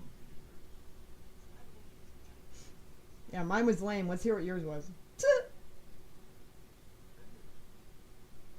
Well, that's my mom. She did the best one as Fair enough. annoying young parents. Oh, quiet. Oh, sorry. Didn't mean to talk over you. No, it's fine. We're all nerds here. I was gonna say one of my mom's favorite space horror movie is Invaders from Mars. Oh, shoot. I'm trying to remember if I've seen that one or not. Because I have such a weird memory, and if I watch like 3 movies in a row, sometimes I don't know. But I know for a fact that Terry probably knows exactly what that is. Oh, Well, you mean... It is a good movie, but the ending, man, the director left it ambiguous because Oh. like is this still a dream or is this No. really happening? Oh, I hate that. You're like, come on, just make a I know. choice. And nobody likes that it was a dream ending. Let's be real. Nobody likes that. We all hate that. I just hate. I hate when directors leave their movies ending ambiguous. I'm like, come on. I mean, unless it's like in a fun way or a unique way, but if it's just like, I couldn't think of an ending, so here you go, that's kind of lazy. Yeah, it'll all be. I remember now. My mom took me. I couldn't remember if it was my mom or my dad. Mm. To see Home Alone. Yo, that's a great first movie. Such a great movie. I did not get to see that in the theater. Oh yeah, I was. Oh, sorry. It's a great first movie. My sister's first movie. Shoot. Rescuers Down Under. That's such a, I love that movie though. I really do. I like both the Rescuers movies. I like Down Under more. I don't know why. Maybe it's just because I was like, I was in 3 or 4 at the time. I think it's also because like the original one is kind of a darker, not just a darker tone, but also like darker as in like the color palette is much darker. You know what I mean? Meanwhile, you got the Rescuers Down Under, and it's like set in like a summery kind of deserty-ish place. So you got bright colors. You know, the villain's more funny than he is scary. Cause that Madame bitch where she throws her like alligators at you. That's scary. And they're in Louisiana, so you know that shit was real. I was gonna say I like because well I used to live in I was raised in I was Right. in New Orleans, Louisiana. So. See, you know. You know. But yeah, I think it's just a darker movie, I guess. You know, just a little bit darker tone. I grew up in the birthplace of. So I grew up in the Thunderdome, or Mississippi. So we didn't have nothing. I grew up in the birthplace of Waffle House. Ooh! Thunderdome, as far as So you know how to fight. Aha! you had to learn how to defend yourself.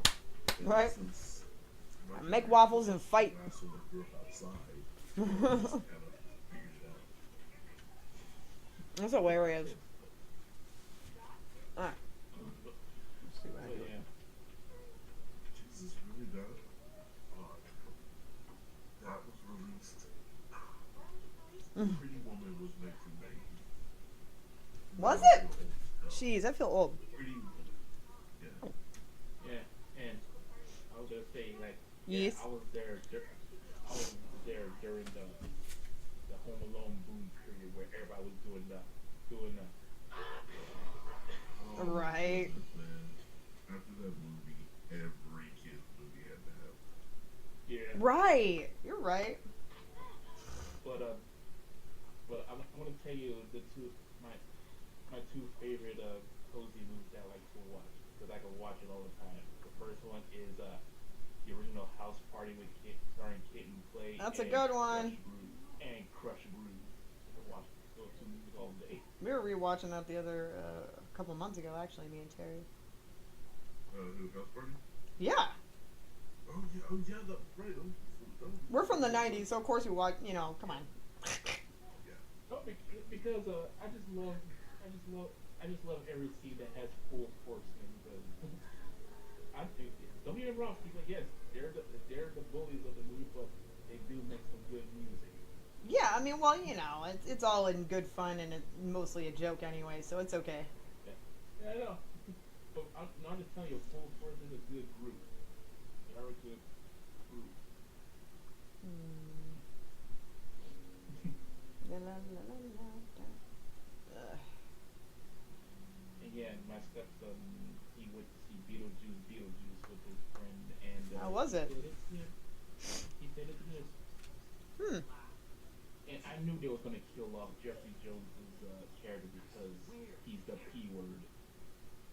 Oh, I hope that. I mean, I don't know. I haven't seen it yet. Spoilers. But I mean, I was kind of hoping that they would like literally kill him off because he deserves it.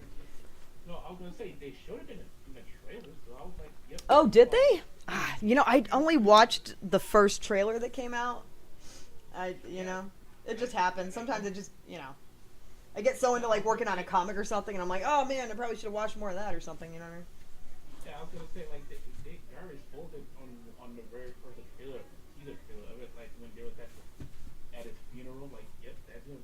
Oh, cool. Yeah. No, good. Yeah. Tim Burton at the end of the day, so you know what he was gonna do. Good. I mean, well, it's more fitting, anyways. And B, fuck that guy, you know? Ew. All right. Yeah, no, I was gonna say Jeffrey Jones was a great actor. He made me laugh, but after when he came out and did, I was like, oh man. Yeah, and it's just like, well, nope. Yeah, it was a moment in the movie where I remember watching it. I watched it at Alamo Draft House, so I got really lucky. There was a moment where I was like, "Hey, where is man?" Then I realized, yeah, it was immediately after we saw the funeral. Oh. Like, yeah. But that's So, cool. you know, I had that moment of just like, oh, yeah, that's right. Yep. Like, no, can't do that no more. Whoops. I will say that they handled Beetlejuice movies. No. What do they call it? Beetlejuice 2, whatever they want to call it. No, but I wouldn't say any spoilers on here simply because we are streaming. So I don't know. There are some people that maybe haven't seen it. Or I could just say, spoilers, come back in a minute. You know. What I will say is... Because I have not seen it. I will say go see it. It is definitely worth your eyeballs. It is a... I will probably watch it when it comes, like, out. Only because, like, I'm kind of stuck here for the next month because it's the Texas State Fair. So Terry has that caricature booth out there. So he's just, like, gone with the car all day, every day. And you guys what booth? He does his caricature booth out there at the Texas State Fair every year for like the last 10 years or so. I was gonna say, and yeah, right now, well, this is the last week for the Seattle State Fair. Oh, that's interesting. So it goes from Seattle State Fair and then the Texas State Fair starts. That's cool. I mean the Washington State Fair. I know what you meant. Of course, I knew it. I knew it the minute I said it. I was like, Seattle's not a state. Whatever. It doesn't matter. Who cares? Dipstickery afoot. But Geography classes. Whoop, I'll be right back. Hold up. What's up, Kara? and I saw pictures of the state fair, and I was like, oh my god, like this is. I'll be right back. Gotta get her a drink. Yes, it is. Get some juice. Yeah. No, I'm talking about the one here in Washington. No, I'm talking about those. This one is more huge. I'm like, shit. But yeah, I definitely enjoyed Beetlejuice 2. Like, I'm just gonna call it Beetlejuice 2. Oh, yeah, it's worth the eyeballs. It is classic Tim Burton. Oh yeah, I'm glad. Yeah, like from the trailers, it's classic Tim Burton. That is, it was one of those moments.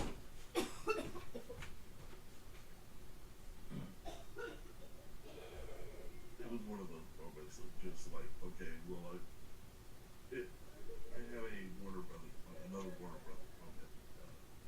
And for those of you who know, everyone knows about Warner Brothers. Warner Brothers loves to rehash. And they did it with The Flash. Yeah. Yep. I had one of those moments and I was just like, oh god. Oh, wow. Okay. Yeah. Thank you, Warner Brothers, for understanding, for listening. Warner Brothers, that's what they need to do. They need to just blow Disney and get their heads up their ass. And just let us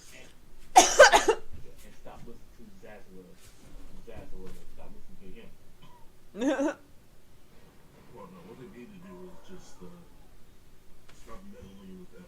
Get out of stop meddling with movies and the producers and Oh direct- yeah, yeah. just trust them to do what they need to do and make the art and just put the money into it. I know it's scary. Take your hands off. Right. Yep.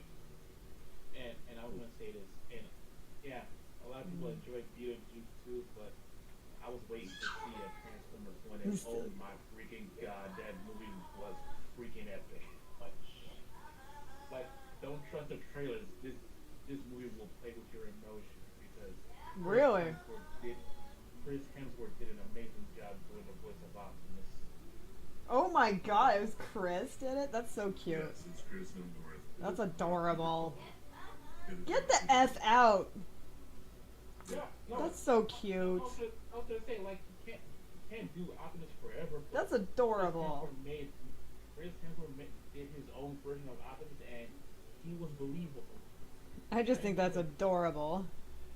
It's the best way I can put it. I was not a fan of this Transformers movie, not because of nostalgia and things like that. It was I have legitimate criticism of it, and surprisingly enough, Chris Hemsworth is not one of them. I don't know, I'm not a Transformers fan. Like, I was when I was, like, way little. But, it's just one of those things where it's like, you know, sometimes you like things and sometimes, you know, you're done liking things. I don't know. But, I really love, like, robots and giant robots, and especially, like, the Super Sentai giant robots. And then, like, any of the monster movie giant robots, shit like that. Stuff like that. Shoot! Getting too comfortable talking to you. So you like Pacific No, Rim? No, I don't like Pacific Rim. I don't like that movie. I do not like that movie at all. I thought it was very boring. I thought it was incredibly boring. And I know that I'm getting in trouble by saying that, but I didn't like it. And I didn't like the most of the characters in it. I think I liked maybe one character in it. Yeah, I was gonna say this, like Pacific Rim is just American version of Gundam, and it was boring. Yeah, that's why I didn't like it. I was like, this looks like they're just trying to do something that's already been done. I'm like, eh. I mean, like I said, it's okay, and I'm not gonna crap on it because I know there's a lot of people that like it, but most of those people that like it are not usually the same people. Like, I mean, because like I like Ultraman. Do you know what I'm saying? Which one? Any of them. It doesn't matter. They're all fun. Do you know what I mean? It's a giant robot man with powers, and you know what I'm saying? You know, I like that kind of stuff, so that's why, like, Pacific Rim was okay, but it felt like kind of like, I know it sounds rude, but it felt like fan art, and that's fine. But that's why I don't usually talk about it. When people are, like, talking about it, I just stay quiet. I'm like, It wasn't very creative. It also seemed a lot of it was taken from Evangelion as well. I was like, Terry, if you ever watch Evangelion, you'll see how much this is, like, the exact thing, man. The only thing they didn't do was dance lessons. I'm just saying. And my other problem was that, like, halfway through the movie, I didn't realize that the two white guys with, like, the, like, lighter colored hair were different people. I thought it was the same guy the whole time. So, see, that's my other problem, is that, A, everybody kind of looks the same, and then B, I couldn't remember anybody's names, and then B, at C, whatever, 3, nobody had any character, and so I'm like, it's really hard to care about anything if nobody has a character. Does that make sense? You know what I mean? I honestly still to this day can't tell you any of the names of any of those characters. But yes. Oh shoot! Hold on. That's the whoop. That's the doorbell. So I remember back when this movie came out, I had just met Carrie. I had in the 20-minute rant about Pacific Rim. Not like it was absolutely hilarious. Not part of that rant.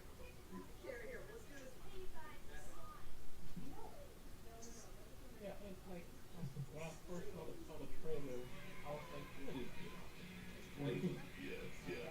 I know. It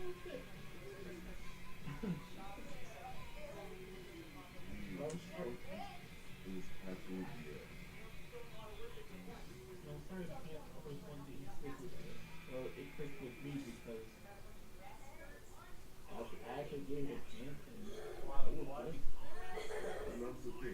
gave it a chance. I was when I say like when I'm saying I give a movie a chance, there's a couple of levels I say that on. But this one I was Karen, hey babe, come here, come here.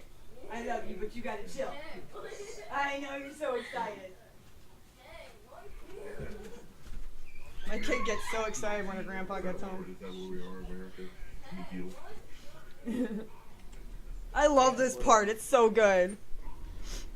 Yeah, This is so like kids like, you know, with their imagination. yeah, they did some in one, but Where do I when they get- on Act 23, it got serious. Where do I get that rainbow blanket, by the way? It's so cute. You remember my reaction to it when it came out? Oh yeah, the 20-minute rant you gave me. Oh my god, really? I don't remember. Yeah, yeah. I forgot what it is that we were at. What about Pacific Rim? Because I feel like, yeah, because I say the same thing every time. Like, literally, and it's the truth. You can ask Terry because I had to ask him halfway through. I was like, wait, are these two separate guys the whole time? I really, the two white guys. I did not realize. I honestly thought it was just one guy the whole time. Every time there was a scene, I didn't realize. Yeah, it was just like, that's not me. That's not a me problem. That's a them problem. The writers, the casting director, whatever it was. Not me. Not my fault. How embarrassing. Absolutely hilarious. Oh my god. I'm sitting here listening to you. I just met Terry not too long before that. I'm sitting here listening to you, like, cause I'm agreeing with you the whole time. I'm like, I can't say anything because you were in the rant. I was in the. I'm so sorry. No, it's fine. Cause I get the same way. It was like once I'm on that point, I'm ready. Nah, just let me have it. No, and Totally. I was gonna say that I still remember that one time when she got really angry when how Recycle was thinking about making a live action Sailor Moon and trying to get Megan Fox as Sailor Moon and Like, I love Megan Fox, but that would have been weird. Yes. But, you know, she would totally work as, like, Sailor Mars. Just saying. But, like, Sailor Moon, I'm like, she's not ditzy. I just don't see Megan Fox being able to be ditzy. Or, I'm not saying she's not a good actor, I'm just saying, she looks like a brilliant serial killer in a beautiful package. And by that, I mean, she looks like she could kill you if she needed to. Well, she needs to be Sailor Mars then, because she's like the silent, you know, like ninja killer of everybody. You know what I'm saying? She's the one, like, you know, she'll make fun of Sailor Moon, but if you make fun of her, she'll kill you. Don't do it. yeah, I still remember that. Okay, well, okay, this is random, but whatever. Based off of what you just said, Hilarious. if we were going to cast a live-action Sailor Moon, and we don't have to cast everybody, who would be cast as what? I haven't done this in years, so it's going to be totally different people. The last time I did this, it was like early 2000s. No, I'm trying to think of some. I'm trying to think of some right now. I could try to see. What's her name? You know, Zendaya is gonna be one. Hollywood is gonna pick Zendaya. Who would she be though? What? Well, it doesn't have to be what would actually happen. It could just be like your, what do you call it? Your, what is it? What do they call that? Dream team? I'm like, what's that sports term? Actor Dream Team. Dream team. Yeah. The Dream Team. So Zendaya's on that. Well, if we put Zendaya on that, you know, is she tall or short? That is going to inform my decision right now. Zendaya. Because I feel she's a pretty good actor, and She's tall. That's right. She's tall. she's tall. Sailor Jupiter. She's like that. Oh, she'd make a perfect little. Because like it's like everybody looks at her as this tough, you know, whatever. Which, you know, I heard from several people is a lot of black women's like experiences that a lot of people look, oh, you're tough, you could take a blah blah blah, but on the inside it's like, hey, do I have to? Why should I have to? Yeah, And Sailor Jupiter she has that soft side where she's, you know, she'll be at home, you know, wearing like pink ribbons in her hair and she's just baking away, and it's just, she's such a great character that way. Zendaya could pull that off, so she has that kind of. That's what I'm saying, because I've seen her play both of those characters before, so I could definitely see her do that. And if not, then Sailor Mercury. Be part of that. Seeing her being like nerdy, that would be cute. Yeah, that'd be good. If Millie Bobby Brown would be part of that. I would put the actress who played Wednesday, and also now in Is that she actually Mia? did very, very well. Is that Mia one's Goth? Brad. Is that Mia Goth?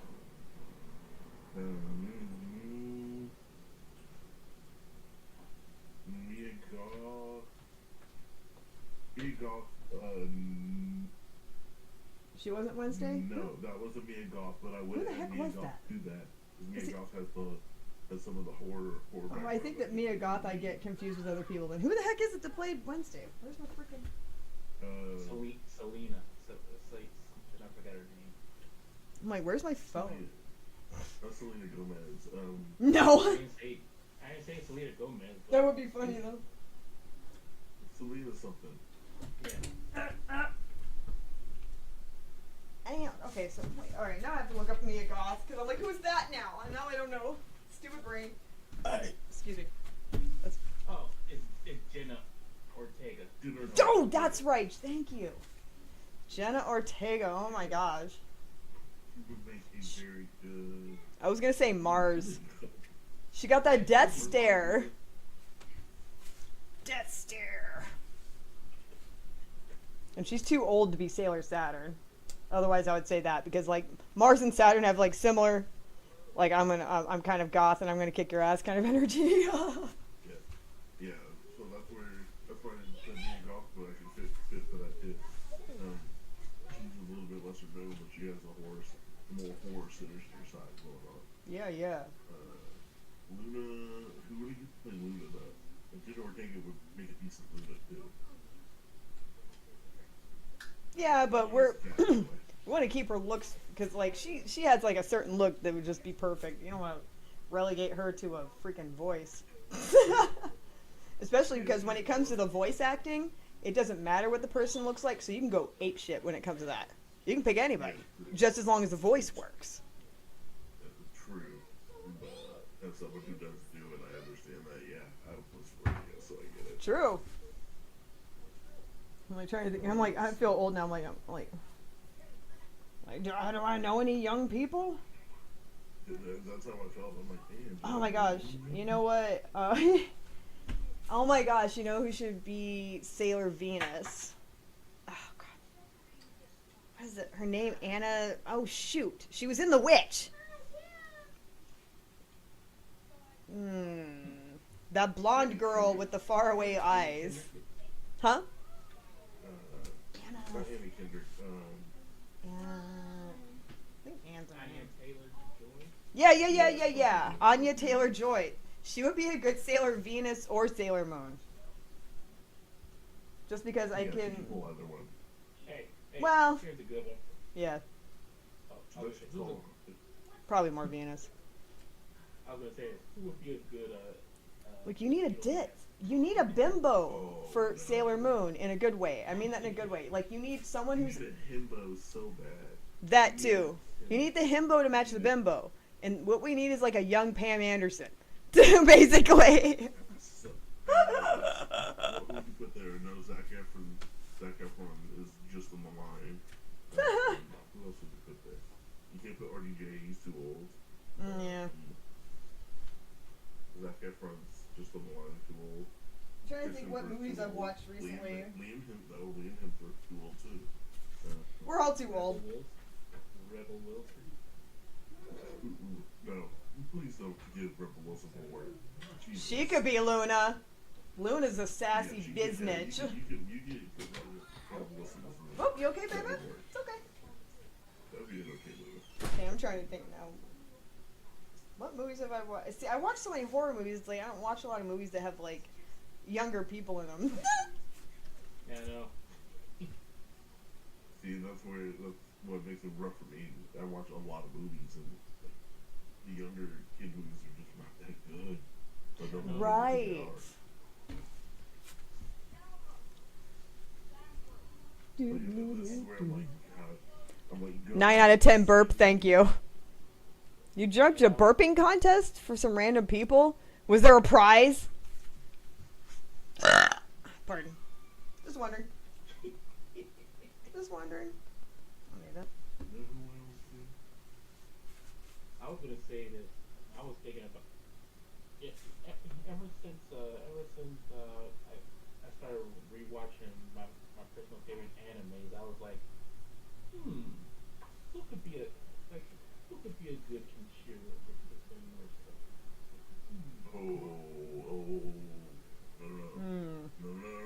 No. You better be careful because there's so much that blasphemy out there for that. No, I saw the original that starred that had a what's his name who played Alex from Clockwork Orange. Yeesh. Oh, I don't know who you're talking about. Jesus. Oh my god, I know his name. What the hell? I know, I can see. Oh my god, this should be a new show. Old people trying to remember things. Fudge nuts. Yeah, trying to remember. Wow. What the hell is his name? It's right there. Son of a... Malcolm McDowell? Ah! McDowell. Okay.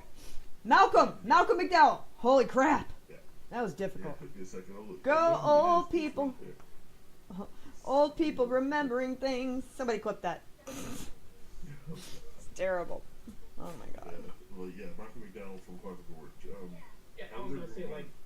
He's Yeah, terrifying. This movie came out in '95, and he played Ryukin, the master who trained Kinshiro. Couldn't help but Americanize that. Jesus. No, but hey, don't get me wrong. Gary Daniels, he did a good job. He did a good job doing Kinshiro, but it's kind of stupid that through the whole movie he just did one finishing move on one person on the beginning of the movie, and What? that was it. Through the whole movie, it was just regular martial arts. I was like, come on.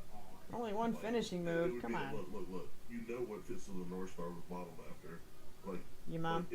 especially the movies were modeled after Delta Force, which was Chuck Norris. Yeah. Shit.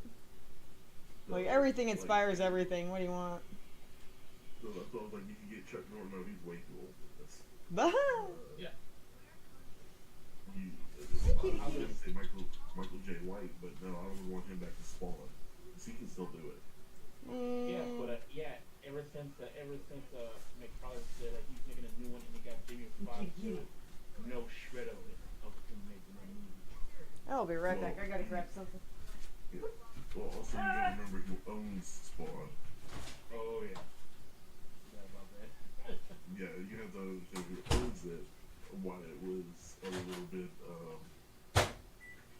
and why it's kind of, been in development, in the game world, we call this development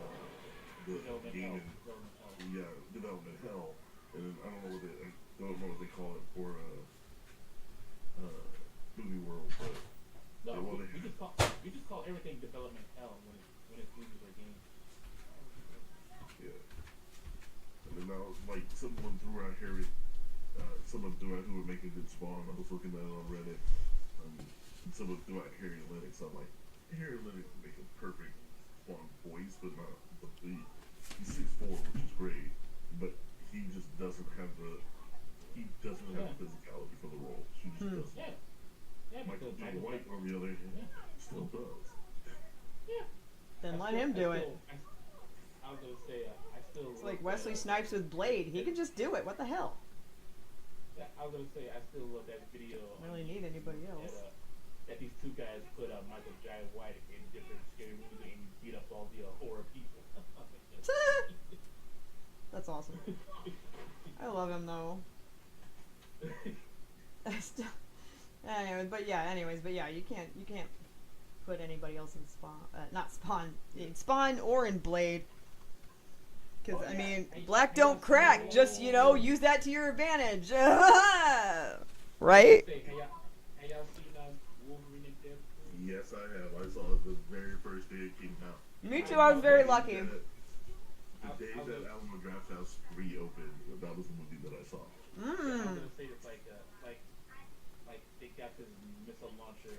Spoiler: they say they got this missile launcher from Punisher, and Big Dipple says, "Which one? There's so many Punishers." Then Blade says, "There's just one Blade, the Yeah. one and only." The one and only. And I'm like, Yeah. like, oh, Wesley Snipes. And then he says the line. That's all I Yeah. wanted him to say. He says Yeah. the line. I mean, that's all. I mean, Wait, that was a bit of still trying to shit, and skate uphill. yeah. What? Yep. Ah! So I got some pizza. Ooh. Kitty got. I also have a cat biting my ankles right now, so that's fun. Frank! Frankenstein!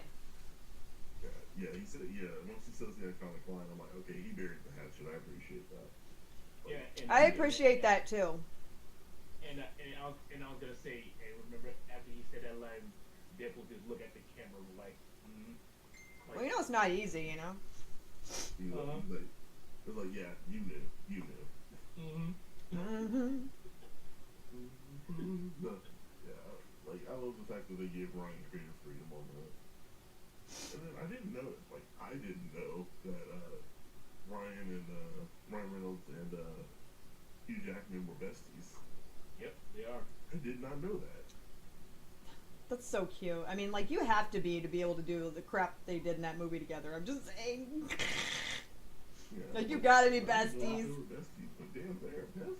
No, Woo! I knew they were besties when on that one scene of Deadpool where Wolverine was about to he went on X-Men Origins Wolverine, and you see Wolverine about to beat up that godforsaken X-20 Oh, or God. whatever, and then Deadpool came in and shot him. I was He's like, excuse me? Hey, how you doing? It's real good. I knew they were more than besties when that car started shaking. Jesus, that freaky. You can be besties with benefits. Look. You're Love wrong. it. So awesome. I need to find me one of those, unfortunately. Yeah, and I was like, and I saw it, I was like, they really did it. They made Kenny Tatum as Gambit. I was like, they did it. That was just like. You know Ryan didn't tell the studio about that. There's no I don't think that he did. Without sneaking that by somebody. Well, because they said that it wouldn't work because of his physicality and because he's older. And I'm like, you know, you guys need to stop being so ageist around up in here. You know what I mean? Like, why? I mean, they're even like going up against men now. This man's too old. I'm like, wow, I never heard that before. What is going on? They were just trying not to catch Channing Tatum. Channing Tatum's got it. Like, he can do it.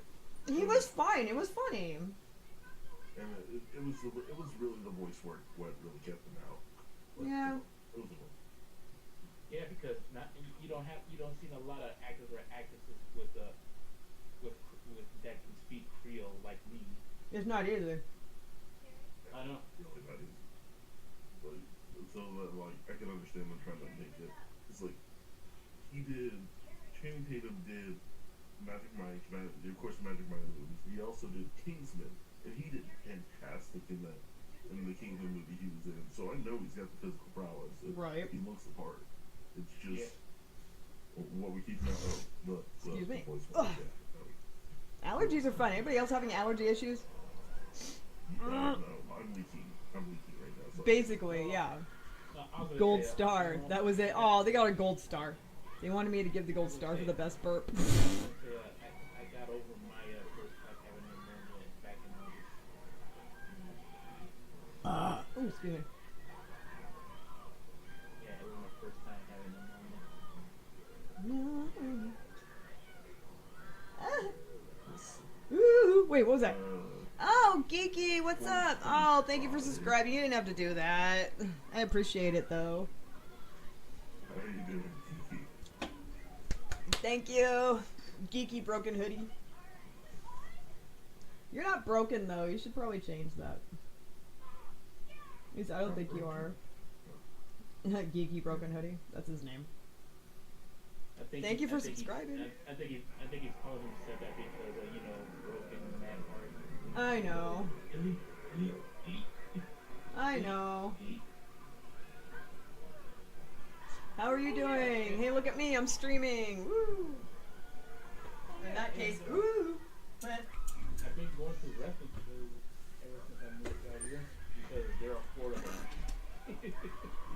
The special effects are awesome. I just go there just to get out the house. That's it. Oh my god, is this the Thirst Queen? Well, bleh. Thirst Queen. Oh, like, thank you. I managed to brush my hair today.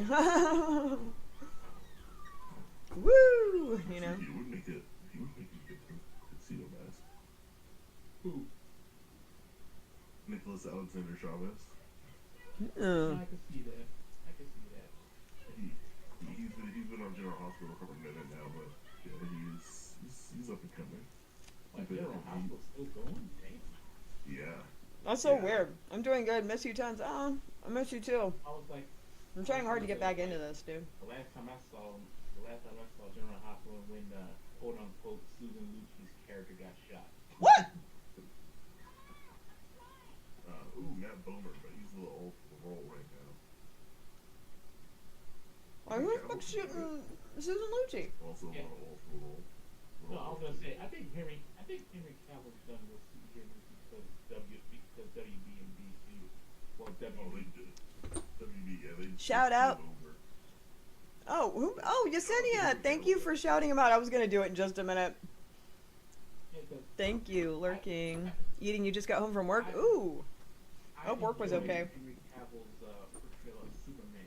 I know people don't like it, but I think he was a great Superman. I think that the script is not his fault, if that makes any sense. Yeah. I know. Like, Oh, keep thank you, telling Geeky. people, I'm here. I told people like Man of Steel is like him starting to become Superman. He's still trying to work out his powers and everything. Come on now. Yeah. So, like, okay. So he made a great Superman, but, like, Clark Kent not as much. But I'll give him, so he was a wonderful Superman. Just like Michael Keaton made, Batman is Batman, period. Like, he's Batman. Him as Bruce Wayne, not as much, but he did okay. Now, Superman, on the other hand, he can do Bruce Wayne. He's got it. Batman, okay, not as much. Guys have media. You're like, But meh. we're not gonna talk about those movies. I was surprised that what's that guy's name who played Edward Cullen from Hollywood? He did a good job as Batman. Yeah, still, I don't know. I don't know if I'm gonna watch that movie. It has nothing to do with him. I'm just, I've been the biggest Batman fan my whole life, and I'm just tired of the non-bright color Batman. Some of his other, he has another movie that is a lot better than that. I mean, I know he's a good actor. I've seen him in other things. It's not him. Yeah, the movie was Robert Pattinson. That's his name. Movies. He does so good. Yeah, no, yeah, he's a good actor. And it, like I said, it had nothing to do with him. I just, it didn't look interesting to me. Yeah, and But again, I like weird stuff. It needs to be weird. It's not weird enough for me. I was gonna say, why did they make the Riddler look like a sex against? Oh, I'm sorry. Oh, is that right? Yikes! Would you be at the Denton Comic Art Show? No, we were guests, but then we realized that it's that he's having it the same day as the first day of the Texas State Fair, so we had to give our table away. I was about to say, I'll get an extra table if I'll do it. I can't remember if it's a 6 or 8 foot. No, not table. Our spot. Our spot. Yeah, because we were guests. But the thing is that the Denton Comic Expo, which is tomorrow, is the same day as the first day, tomorrow, of the State Fair. But Terry already, he has his booth set up at the State Fair like usual. And by booth, I mean he's actually in a building and everything. But it's like it's the same day, and I was like, oh no. I was like, you guys, they got to pick a better date. I'm gonna get some more pizza. Hold on, because I forgot to eat earlier. I was getting busy. But yeah, they made the Riddler look like a sex gift in that costume. I was like, oh my god. Yeah, they like, the Batman was about, gothic horror and being dark and gritty, but it had like camp to it too. But like y'all took it And I'm like, I didn't like the Batman, and part of it was Robert Pattinson. I'm sorry, he did not make a believe. He did not make a believable Batman nor Bruce Wayne. Oh, same here, yeah. Yeah. I believe it. And, because there's some people who like, everybody still want to ask me, what's your favorite outfit of Batman? I said the blue and gray because you can actually blend in. You can actually blend in darkness with the blue. Hey, if ninjas can do it, so can you. Yeah, he's a trained ass ninja and everything, so I get it. But like, as soon as you said blue and gray, I'm like, oh, it's those. Oh no, we're gonna suppress. Let me guess. He the Super Friends cartoons. No, no. The Schumacher movies, we pretend those don't exist. That was the crazy. We don't talk about those. I'm not talking about that. I'm talking about Yeah, they're cartoons fine. blue and gray. I don't mind. Oh, the cartoon blue and gray, I'm okay with. Yes. Yeah, that's what we're talking about. Oh yes.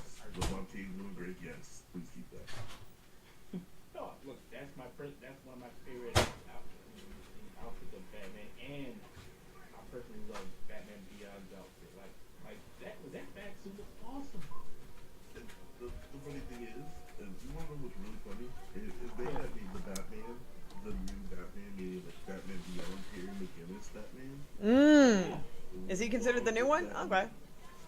And people keep on saying they shouldn't make Michael Keaton as old Bruce Wayne because he does look like old Bruce Wayne to me. Nothing wrong with that.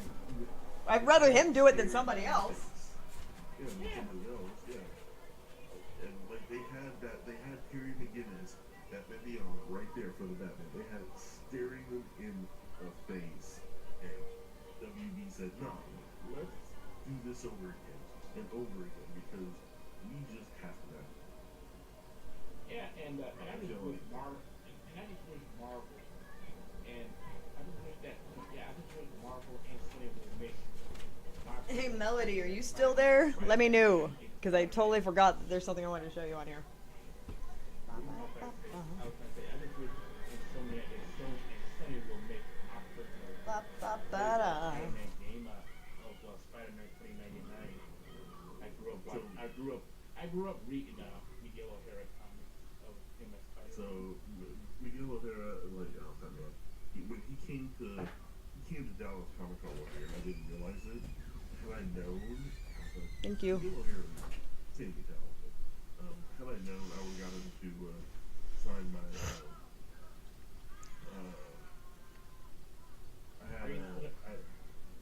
The voice actor for Miguel O'Hara for Into the Spider-Verse. No. Hi, Not sweetie. the voice actor for Miguel O'Hara. Did you have fun? The artist for Miguel O'Hara, the Spider-Man 29, the artist. I forgot his name, but I just said Miguel O'Hara because it's my brain, because ADHD brain. Right? I'm like, what do I associate this with? This. You know what I mean? Yes. Yeah. And that's, ADHD. Oh yeah, and for anybody that's that is a member of our Discord, we're watching The Gate in there, so if you want to watch it, there it is. I'm still watching it. Yeah, I need to, what do you call it? Invite people? There we go. Copy. The artist that did that version of 2099 Miguel O'Hara Spider-Man, super talented. That artist came to Dallas Comic Con one year. What was I doing that year? I was also DJing it that year, so I couldn't go visit their booth because that was also the year that what's his face? Alice Cooper was also there. What? There was a couple other the Firefly cast was also there. Oh. It was a little distracting with the piece. Yeah, it's a big draw. Yeah. I felt so bad though, because there was still plenty of people who came to the booth. It was just when I didn't get a chance to go to this booth because I had others to go to, and I was DJing. DJing, dang. I mean, you had a lot of crap to do then, huh? Oh God! Like I was in the main hall. I was in North South one day. I can't remember. I was doing that. I had there was a lot of shit to do.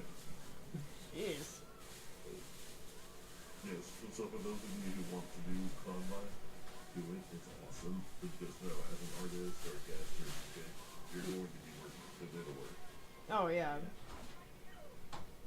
It's like whenever anybody's like, "Oh, you did a convention? That must be fun." I'm like, "Well, yeah, but it's work."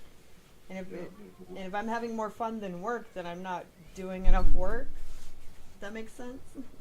Yeah, if I'm doing more from the work, I'm not doing enough work. But if I want to, stab the person next to me, I'm not having enough fun. Well, that's also an issue, yeah. Like that's also a problem. That's also my favorite. My favorite is to watch some of the bigger celebrities, like the voice actors and some of the other celebrities, how they deal with their handlers when they kind of had to do after that. Right. And it's always really funny. My favorite so far is Chris Sabat. You know him as Vegeta or All Might or Lieutenant Armstrong. Vegeta's my man. Yeah, his handler is his wife, and Oh. he always has his daughters there. Aw, that's sweet. So They're- he's like they're Vegeta in cool. real life. He's hanging out with his family. What the nuts? He's cute. His youngest is absolutely adorable. He Aw. draws so much stuff. When he's kind of had it, like you can see his wife see it, and it's really funny because if you say something stupid, she will let you have it. It is so much fun. Oh, that's great. I love it. Oh, and Protective of her husband. I was the illustrators last year at the Grit City comic book show. You want to know who I met? Who? I met Randy Emberlin. Who did? I don't memorize He's the guy names. I who- suck. He's the guy. I'm gonna tell you. He's the guy who did some work for Spider-Man, G.I. Joe, Doctor Strange, Star Wars, R.I.P.D. and Batman. Yeah. He was the X-Men, Spider-Man, RPD. He was an inker for the 1990s Avengers too, if I remember right. That's cool. Yeah, and also I got an autograph of one of his drawings and inks of Spider-Man fighting off Carnage and Venom. I'll post them on the Discord. Totally. I'll post it on the Discord for all y'all to see. Totally. Also, I was trying to remember, didn't he do something along the lines of the Venom? Was it Death Yeah. Trap? I don't Now know. my brain's on it. Now I'm hyper focused on this, so it's like. Okay. Oh, I feel you. Like I'm hyper focused on coloring. I'm just waiting to see if Melody Happy Mia is still on, because if she is, I want to show her something. But if not, also, is Geeky Broken Hoodie still here? Because if you are, I have something cool to show you that I think you might appreciate. It's kind of based on some of the stuff that like you and like Brent Irwin and a few other people, people that supported Kitchen Witches, like suggested things, like merchandise that I should make. Next year. Yeah. So I was gonna say next year. I'm here. Okay, well both of y'all. At this year's Grit City comic book show, I'm gonna get a chance to meet James Asumas.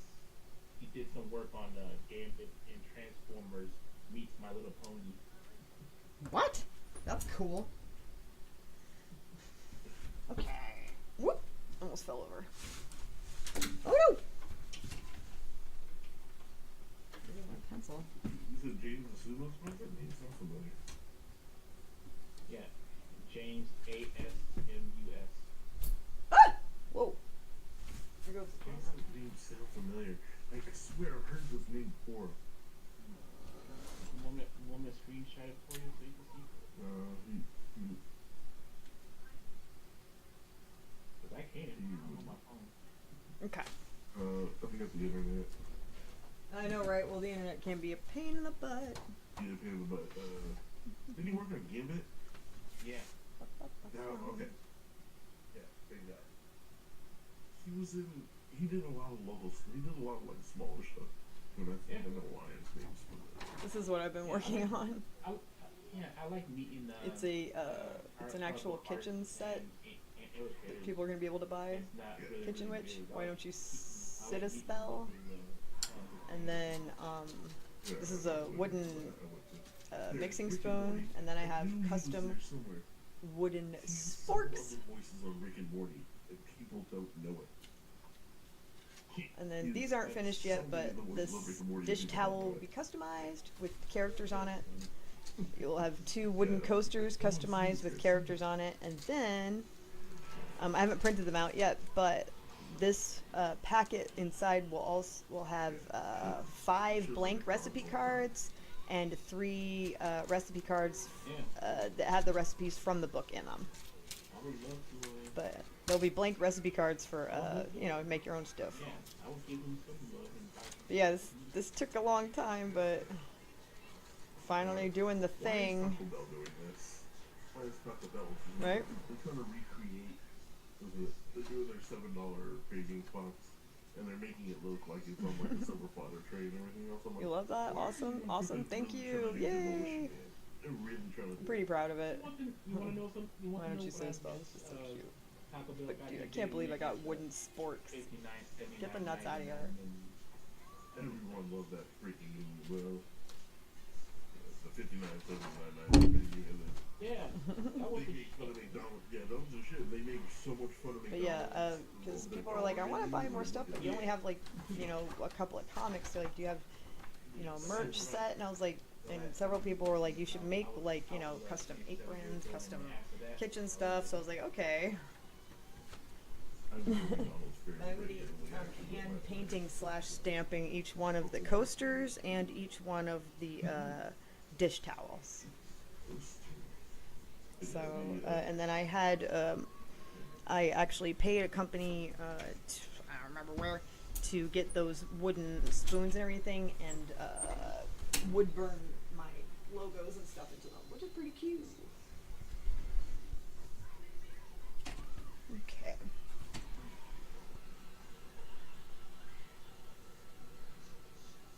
Alright.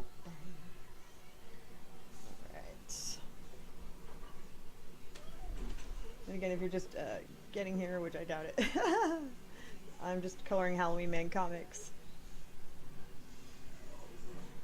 where's Halloween for yet? Well, they did just have Halloween Girl, I guess. They had their first baby just last week. Oh, congrats to them. I know, right? We're really happy for them because it was kind of one of those things where they weren't sure if they were going to ever be able to have one. So it's kind of a miracle baby. They're so happy. Like you can see in the photos. It's really sweet. Like counterculture parents. Woo!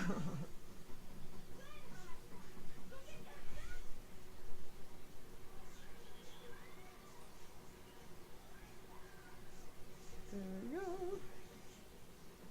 Yeah, I need to get a better holder for this camera. It's terrible.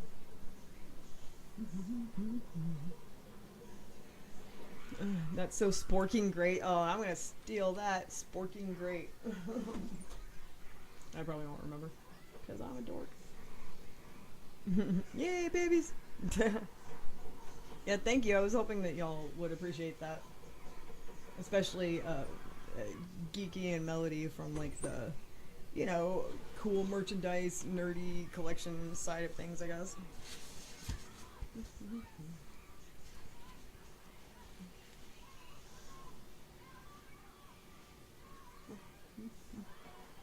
Man.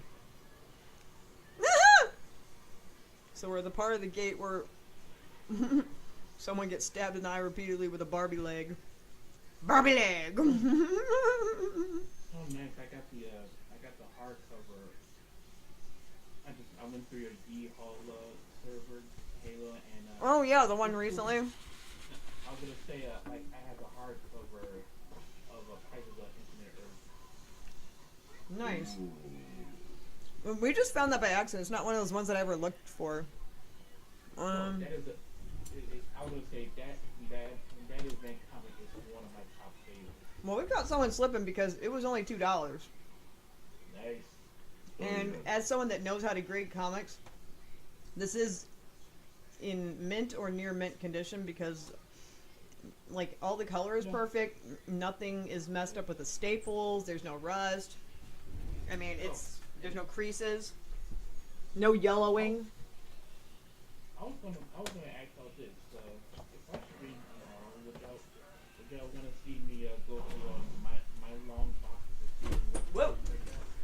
almost fell. Did you guys see that? Of course. I mean, sure. It's I mean, fun. I did now. What? This stream is Stabby Barbie new for the Halloween line. Ooh, that would be cute. Oh, I'm at work on my lunch. Just stopping to say hi. Oh my god, it's Unthinkable Ally. I love you. I miss you. What time should I stream to make sure that you can catch each other? I would. Those things. This is like 4 in the morning for me. What? I work overnight, so. I was gonna say like I am 2 hours behind you all who live in the Central Time Zone. I'm in the Pacific Time Zone. Yeah, I have a tendency to work overnight too, just because like that's the time when like I don't, people aren't specifically bothering me for stuff like every 5 minutes. Humanity is not there to bother you. Yeah, I mean I do enjoy being a mom and stuff like that, but it's like if people see me here, even if I'm working like this, it just looks like I'm playing on my iPad or my phone or something, even though I'm working. So they just like, hey, do this, hey, do that. And I'm like, can't really say no. So. Whee. Why do you? Oh my god! I know this is some Russian area.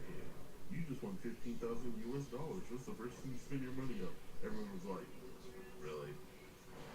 Yeah, rubles. $15,000, like that wouldn't even. And like you see so many people like, bro, this won't even pick like that. I'm like, what year did this message come from? Right? Because it ain't this year. Like, I'm looking on Ask Reddit, and then everyone's like, bro, this isn't even gonna get my car off. Right. Like, I'm gonna buy food for a year. I'm gonna do this. Like, and then someone's like, yeah, cakes of beer and wine. That's it. And I was watching an interview with some artist, and he was talking about like his parents had bought their first house back in the day. I can't remember when it was, but he said it was only $10,000. Yeah. That was such a huge thing back then. Like, why? Everything doesn't have to be like this, y'all. I mean, it's ridiculous. It's like trying to make everybody into a have-not. It's like, why can't we all just be haves? Don't have to turn some people into have-nots just to feel important as a have, if that makes sense. Yeah. Ass butts. People, you can blame them. It's their fucking fault. Am I Oh, excuse me. wrong? No? Am I wrong? What? No.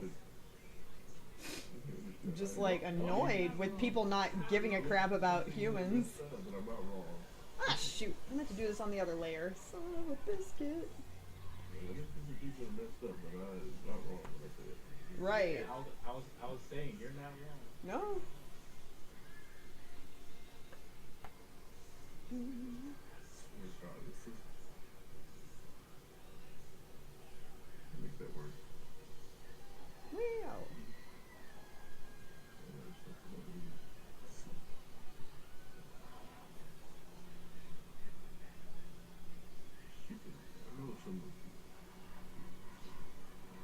The tiny little gremlins running around. That's so like Evil Dead.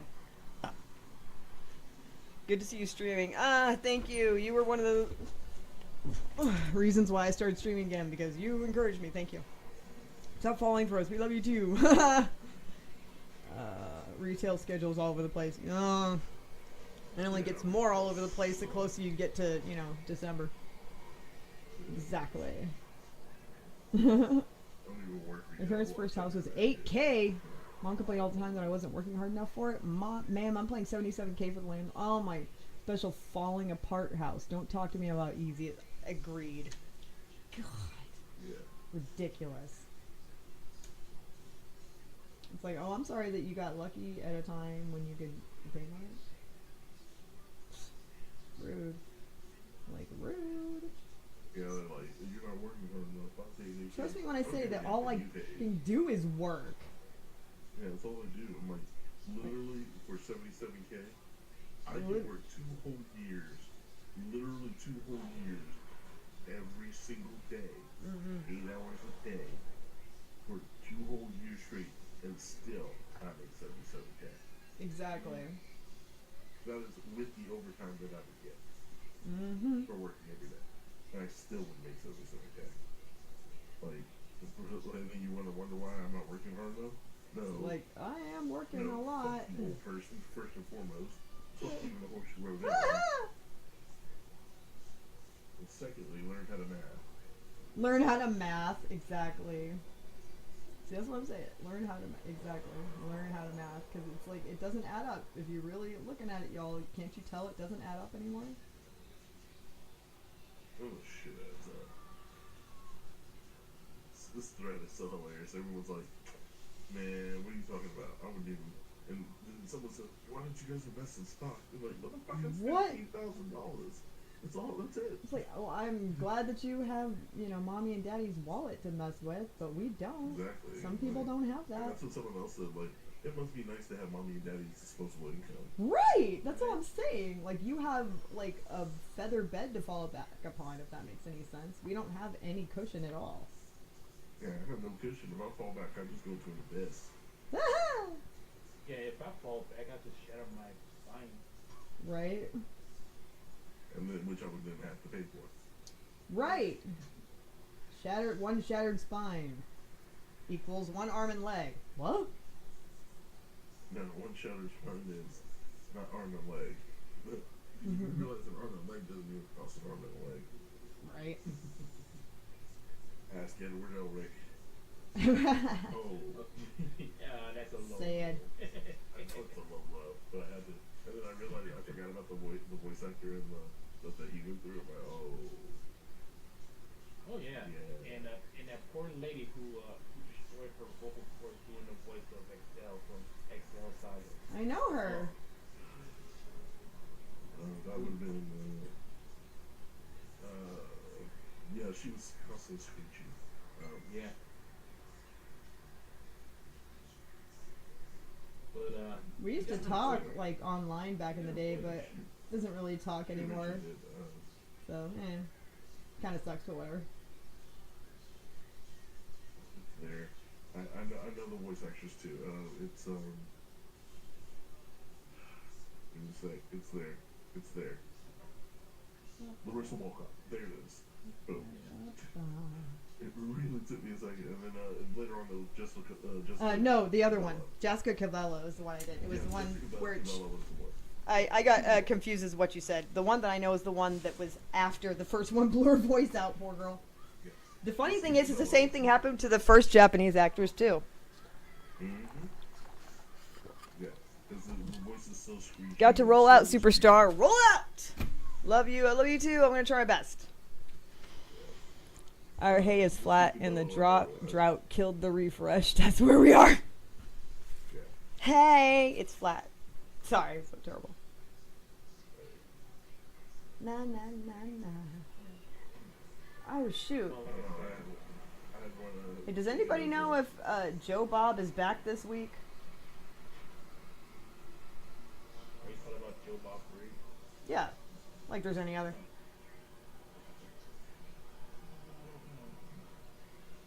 I don't got premium service. I don't have what? I don't have premium service. I just got Shudder. I said I don't have streaming service. I can't. You don't have any? Joe Bob Briggs. Yeah. Well, I mean, like, I canceled a lot of the regular ones because it turns out, like, I was looking at, like, what I was actually watching and it was mostly just Shudder every day. So I'm like, well, I don't really need, I'm not watching Netflix right now, you know what I mean? I'm like, not really HBO Max, so, I cut that out. Hulu, not really watching that. I have to keep Paramount Plus, though, because Star Trek and Drag Race. I'm mad at Paramount. Like, y'all want to cancel Lower Decks to keep the other shows? Come on. What? Well, I didn't hear that. You gotta understand, they want to feed, Paramount's gotta take money away from the stuff the people on that is Transformers. It's weird. And what else is Paramount? Yeah, and all the other Star Trek shows. Yeah. Because they're the distributors for Star Trek. Yeah, exactly. Star Trek and Drag Race. All of the Drag Race, not just some of it. Like all of it. Like if you don't have to like go searching around everywhere. Who likes Drag Race UK? Yeah, not just that, but like all the different ones from around the world, and then they have like some places they'll only be streaming Drag Race, but they won't stream All Stars, and you're just like, all right, because that's like annoying, You're like, come on, it's the same show. What is wrong with All Stars? No, I say that they would be streaming Drag Race, but then they won't be streaming All Stars, and you're like, okay, so I have to go to a different service for All Stars. That's annoying. But on Paramount, they have the regular and the All Stars and the, because it's like if you go to different services, it's like they don't all have it all. But as far as I know, Paramount Plus does. You know what? That's what Dad's watching right now in the other Yeah. room. It bothers my mind. I gotta turn on this streaming service to watch one of my favorite shows and stream and go to another one to watch the other show. I'm like, you know what? Let me put on my pirate hat. My pirate hat.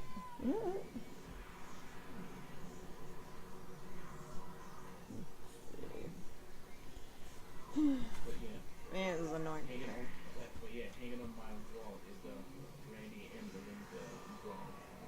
He did autograph a picture of one of my other favorite Spider-Man, Scarlet Spider. Oh, that's a good one too. Yeah, I haven't told you. Wait, hold on. Wait, hold up. There was a city simulation game that determined the high cost of housing was mostly due to landlords. Right. They decided to remove them in the game. I wish we could in real life. Here's the article. Thank you. Oh, it's a Wired art, of course. Oh, I haven't told you I got diagnosed with lupus. What in the hell? So we finally know why I was trying to die on Sean. Oh, careful. The downside, Sean pushed my doctor to test me for it. So now it will forever remind me that he found out what was wrong with me. Dude, oh no. Yep. Yep. Like Dr. House. He's like, you owe me. That's my grandmother on my dad's side had lupus, but this was back in the 80s. So, Also, City Skylines. but it's not as bad anymore. Trust me. Season 1, 3, and 5, but even seasons are gone now. That pisses me off when they be missing a couple of seasons. You're like, don't do that. Like, put all the seasons on there or don't. Like, what am I thinking? Season Skylines was it's a city simulator outside of Sun City. It's actually fairly well done. They actually did remove landlords from the game because the game was doing its math on artificially inflating everything. Yeah. It literally made the game unwinnable. That's see that. Damn, that's just proof right there. See what we're dealing with, y'all. Come on, man. When the developer said literally this game becomes unwinnable. That's insane. They're like, yeah, we're just gonna take this out. They don't have any win. They don't have a win condition for the game. Like, okay, this is the end of the game. That's F. In-game content to start making more money, and it makes it easier and easier to build. It just basically it's like SimCity in that way. But they made it when they say made the game unwinnable, it literally could not make money. That's insane. Got to a point where That's kind of the game out here, though, isn't it?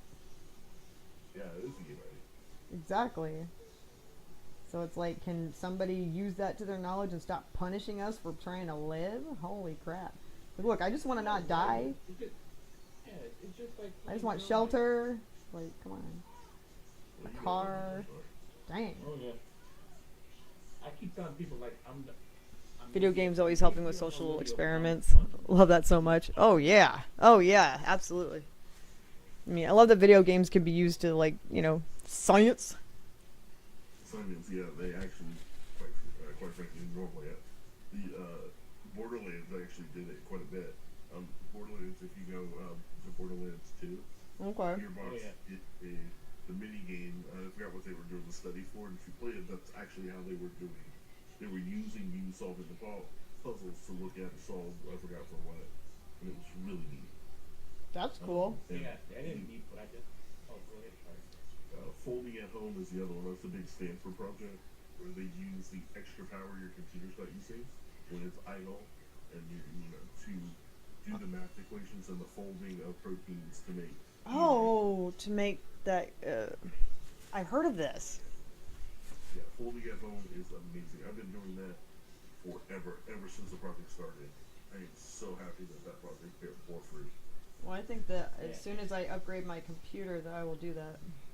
Because I didn't know. I was gonna say it's like, yeah, Borderlands 2 is awesome, but I just hate Randy Pitchford with passion. Okay, look, hold on. As someone who's met Randy Pitchford, Mm-hmm. multiple times. So where I'm from, I used to live in Frisco, Texas.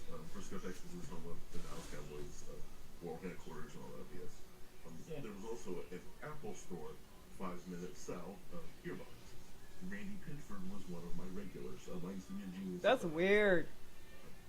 He was one of my regulars. Um, he, uh, he was bringing in, employee stuff. He was always their legal counsel was also one of them. Randy Pitchford's a cool dude. He has his moments. He's generally a cool dude. Creatively, I understand where you might not pick the guy. Mm-hmm. But as a person, he's actually pretty cool. Um, That's his cool. business is and if you go to what's the name of that place? Now I'm bringing it in. The restaurant that he and his wife own, that's right outside the Gearbox. Um, Oh, Gearbox Studio? yeah, Okay, just making sure. yeah, Gearbox Studios. Yeah, it's literally in Frisco, Texas. Yeah, I know. Uh, Do. the restaurant that they own, I forgot what it's called. Go to it. It's really, really good. Um, I understand, again, why people have their moments with him. But he does good content. He knows where to invest for good content. So Maybe he's a magician. not quite. Yeah, yeah. Like I said, he has his moments. Yeah, that was not one of them. But yeah, Yeah, I like that. Yeah, and yeah, and the reason why we don't keep doing it anymore is because he owns the rights. Really? Yeah, in his defense for that one, um, that was originally a passion project. He also knows people in software who made Duke. Yeah, I know. Yeah, they're just south of Gearbox. I know exactly where that office is too. I know where the office is. I used to live in Texas also. Good. You live in North Texas, so that makes it even easier. Yeah. But yeah, it was a passion project. Hey. And I think if I remember right, by the time they picked Frisco it has a up, video game museum and a train museum. I want to go so bad. Yes, the video game museum. I actually performed for a special event with Tech Force, and I actually sang one of the songs that we wrote together. So that was cool at the video game museum. So that's kind of like a life goal that I got check off right there. Well, my break time is up. Time to go finish the last 3 hours of shift. It was nice hanging out. It was nice. I miss you. I miss you. That's the video game museum, and it's awesome. But yeah, it was a passion project, and by the time they picked it up, he wanted to finish it as a passion project, but they were in the middle of the Embracer Group BS. Yeah. So much drama with the gaming and software peoples. Yeah, and Yes. I was gonna say, like, yeah, I still have my one last token from the National Video Game Museum. Me too. I always keep one whenever I go to some place like that. That was cool. Yeah, I've got a few of the places in there. They had both Tech Force album releases. Yeah, we were there for that one. And I did the opening of. Yeah, I was there for the grand opening of it. I was there for Yeah. the Tech Force album releases. I was there for when they added when Charles Martinet came for the I think that was it the 30th or 40th Martinet. Martinet. Yeah, so he was really nice, humble guy. So like, Well, plus the guys that own the video game museum, they used to run the software expo, gaming expo back in Vegas back in the day. And I didn't know that, and I was like, dude, you don't understand. I was such a big fan. And I was like, so, is some of this stuff the same stuff that was there? He said, yeah. I'm like, all right. So then I finally somehow got to the gaming expo. He's like, yeah. And Yeah, they I were was cool. gonna say this, like, yeah, me and my friends got our copies of Shadow and Memories signed by Charles Martinet because he did the voice of Homunculus on that game. Wow, what? Yeah. That's weird. yeah, A lot of people don't know that he did the voice of Homunculus. Like Freaky. he does other voices in Mario.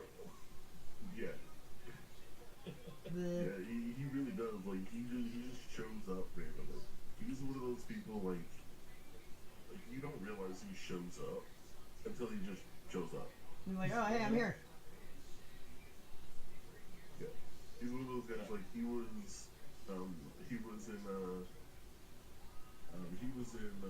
9 months. The movie 9 months, way back in the 90s. Like he's like he does. He just shows up.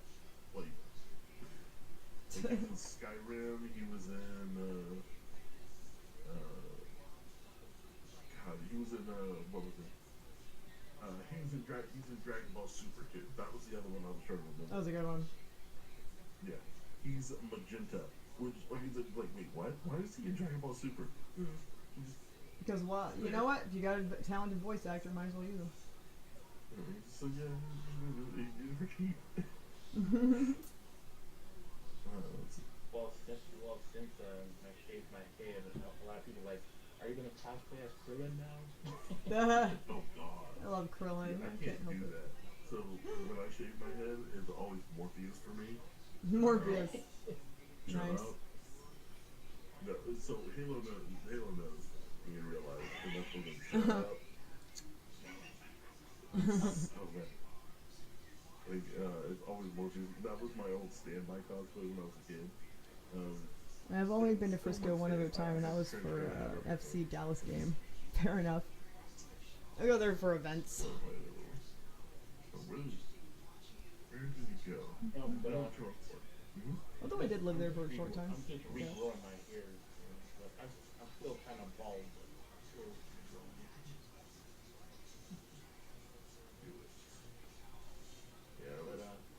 But yeah, like don't get me wrong. I know people don't like him because but at least he stand on his own. No offense, Look. Damn it, Yamcha. Or Chaozu. Sheesh. I'm too big to be Chaozu. No, I was just saying, they both, like, Yamcha and Chaozu, like, just totally bitched out by Dragon Ball Z. Look. Akira Toriyama, I love the guy, but man, he hoes so many characters. He did. It's because they weren't letting him do what he wanted to do with the stuff, so he just kind of was like, screw this. Which, I mean, you know, it's his thing, so. Look, Oh yeah. so, the biggest character of all time that got hoed, though, was Gohan. He got hoed. Well, we never even saw the motherfucker. We never saw him. We never got to see him. He's always busy running on a bridge or being in hell, HE double hockey sticks. You never got to do anything except for like 2 seconds, then 5 minutes later, he's dead again. Like I said, Gohan would get hoed so hard. But Gohan was the worst because it's like they held him up to be like this Jesus dude, and then like nothing. Oh no. But I was gonna say You're like, what happened? Did some amazing stuff. As Teen Gohan, everybody loves Teen Gohan. Oh yeah, like Super Saiyan Man, love that guy. Yeah, because he's. But what happened after that? Like nothing. Like what happened? Yeah, he got hoed. Gohan got hoed for let's see. He got hoed for the entirety of The Boo He Saga. got hoed. The entirety of the Boo Saga. He got hoed for half of the Saiyan Saga. The entirety of the Namek Saga. He got hoed. Let's just face it. Oh yeah. Even though I really like that one. He wasn't even relevant to the last little bit of the Cell Saga. Oh no. And then, yeah, the Great Saiyaman, you finally got to see Gohan be a superhero. Right. In the worst way possible. Yeah, but again, I'm just like, Kamen Rider! Let's go. I think we like King Gohan because King Gohan reminded, like, he got Videl. Like, he got Videl. Ooh, man, I love Videl. He got the girl. Like, he got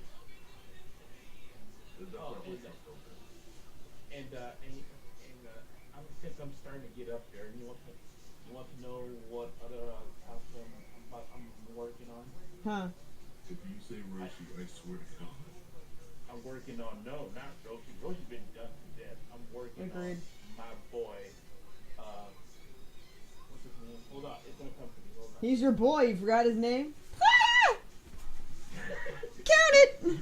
Hell. That was funny as hell. Here it is. It's Kami. Oh, Kami. You can get away with that. Totally. Kami's a good one. I like him. And my other boy, King Kai. King Kai needs. I like King Kai a lot. He does not get enough love, and I think he was a great character. And the only thing that kept those Goku things from being boring on that particular planet. Well, yeah, Yeah, he was the only reason that didn't get boring whatsoever. yeah, He was hilarious. but Tommy, when I first watched the original Dragon Ball, I fell in love with Tommy because Tommy was all and funny. Absolutely. And then they brought in King Kai, and I'm like, look at this snarky mother, whatever, right here. You know what I'm saying? He was the only reason I didn't turn off Dragon Ball Z during that saga. Oh yeah, Right. I just wanted to see him. King Absolutely. Kai is the man. Let me tell you, King Kai. He was just funny. But it's kind of hard to make his outfit. That's the hard part. Oh yeah, I know. I can make it tag, but his outfit, I need help with that. Yeah, it looks a little difficult.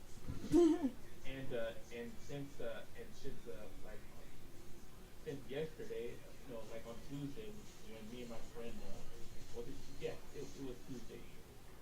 Me and my friend watched the state of play, and we fell off our chairs when we saw the remastered news of Legacy of Kain, Soul Reaver 1 and 2. Oh And, man, and that I used to made love that and game. that acquired in us the main art cosplays of Kain and Raziel. He's gonna be Raziel. I'm gonna be Kain. Man, I really used to love that game back in the day. So, Shit. right, the 3 o'clock. But my wife is off work, so I'll catch y'all later. But I'll show y'all my new stuff that I got from Half Price with almost forever, alright? Totally. Well, have fun, Lex. See you later. Thanks for hanging out. You can call me by my real name, Edward or Ed. Okay. Oh, yeah. Bye. Alright.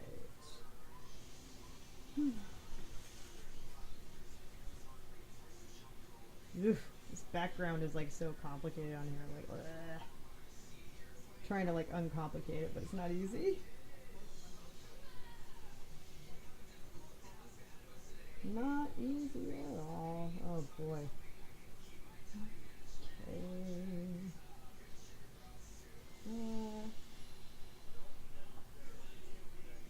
The whole idea is I'm just trying to like mix all the different colors together so it all kind of works, but without like taking 500 years to get it done.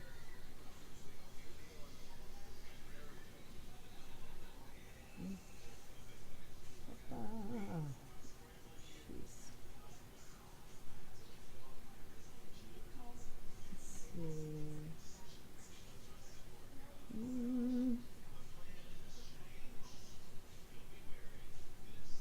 I think actually it should probably stop streaming for a bit because I'm like, I should probably eat dinner, huh?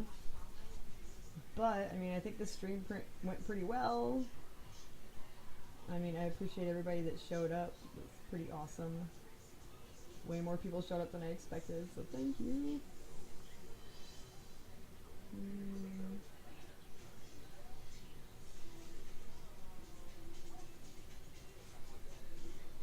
But yeah, I want to thank everybody for joining. Do you think the voice actor you got to meet was Michelle Knotts? Oh, that's cool. Go to it, do it. But yeah, all right. But I guess I'm gonna end the stream now. It was nice hanging out with you. Thank you.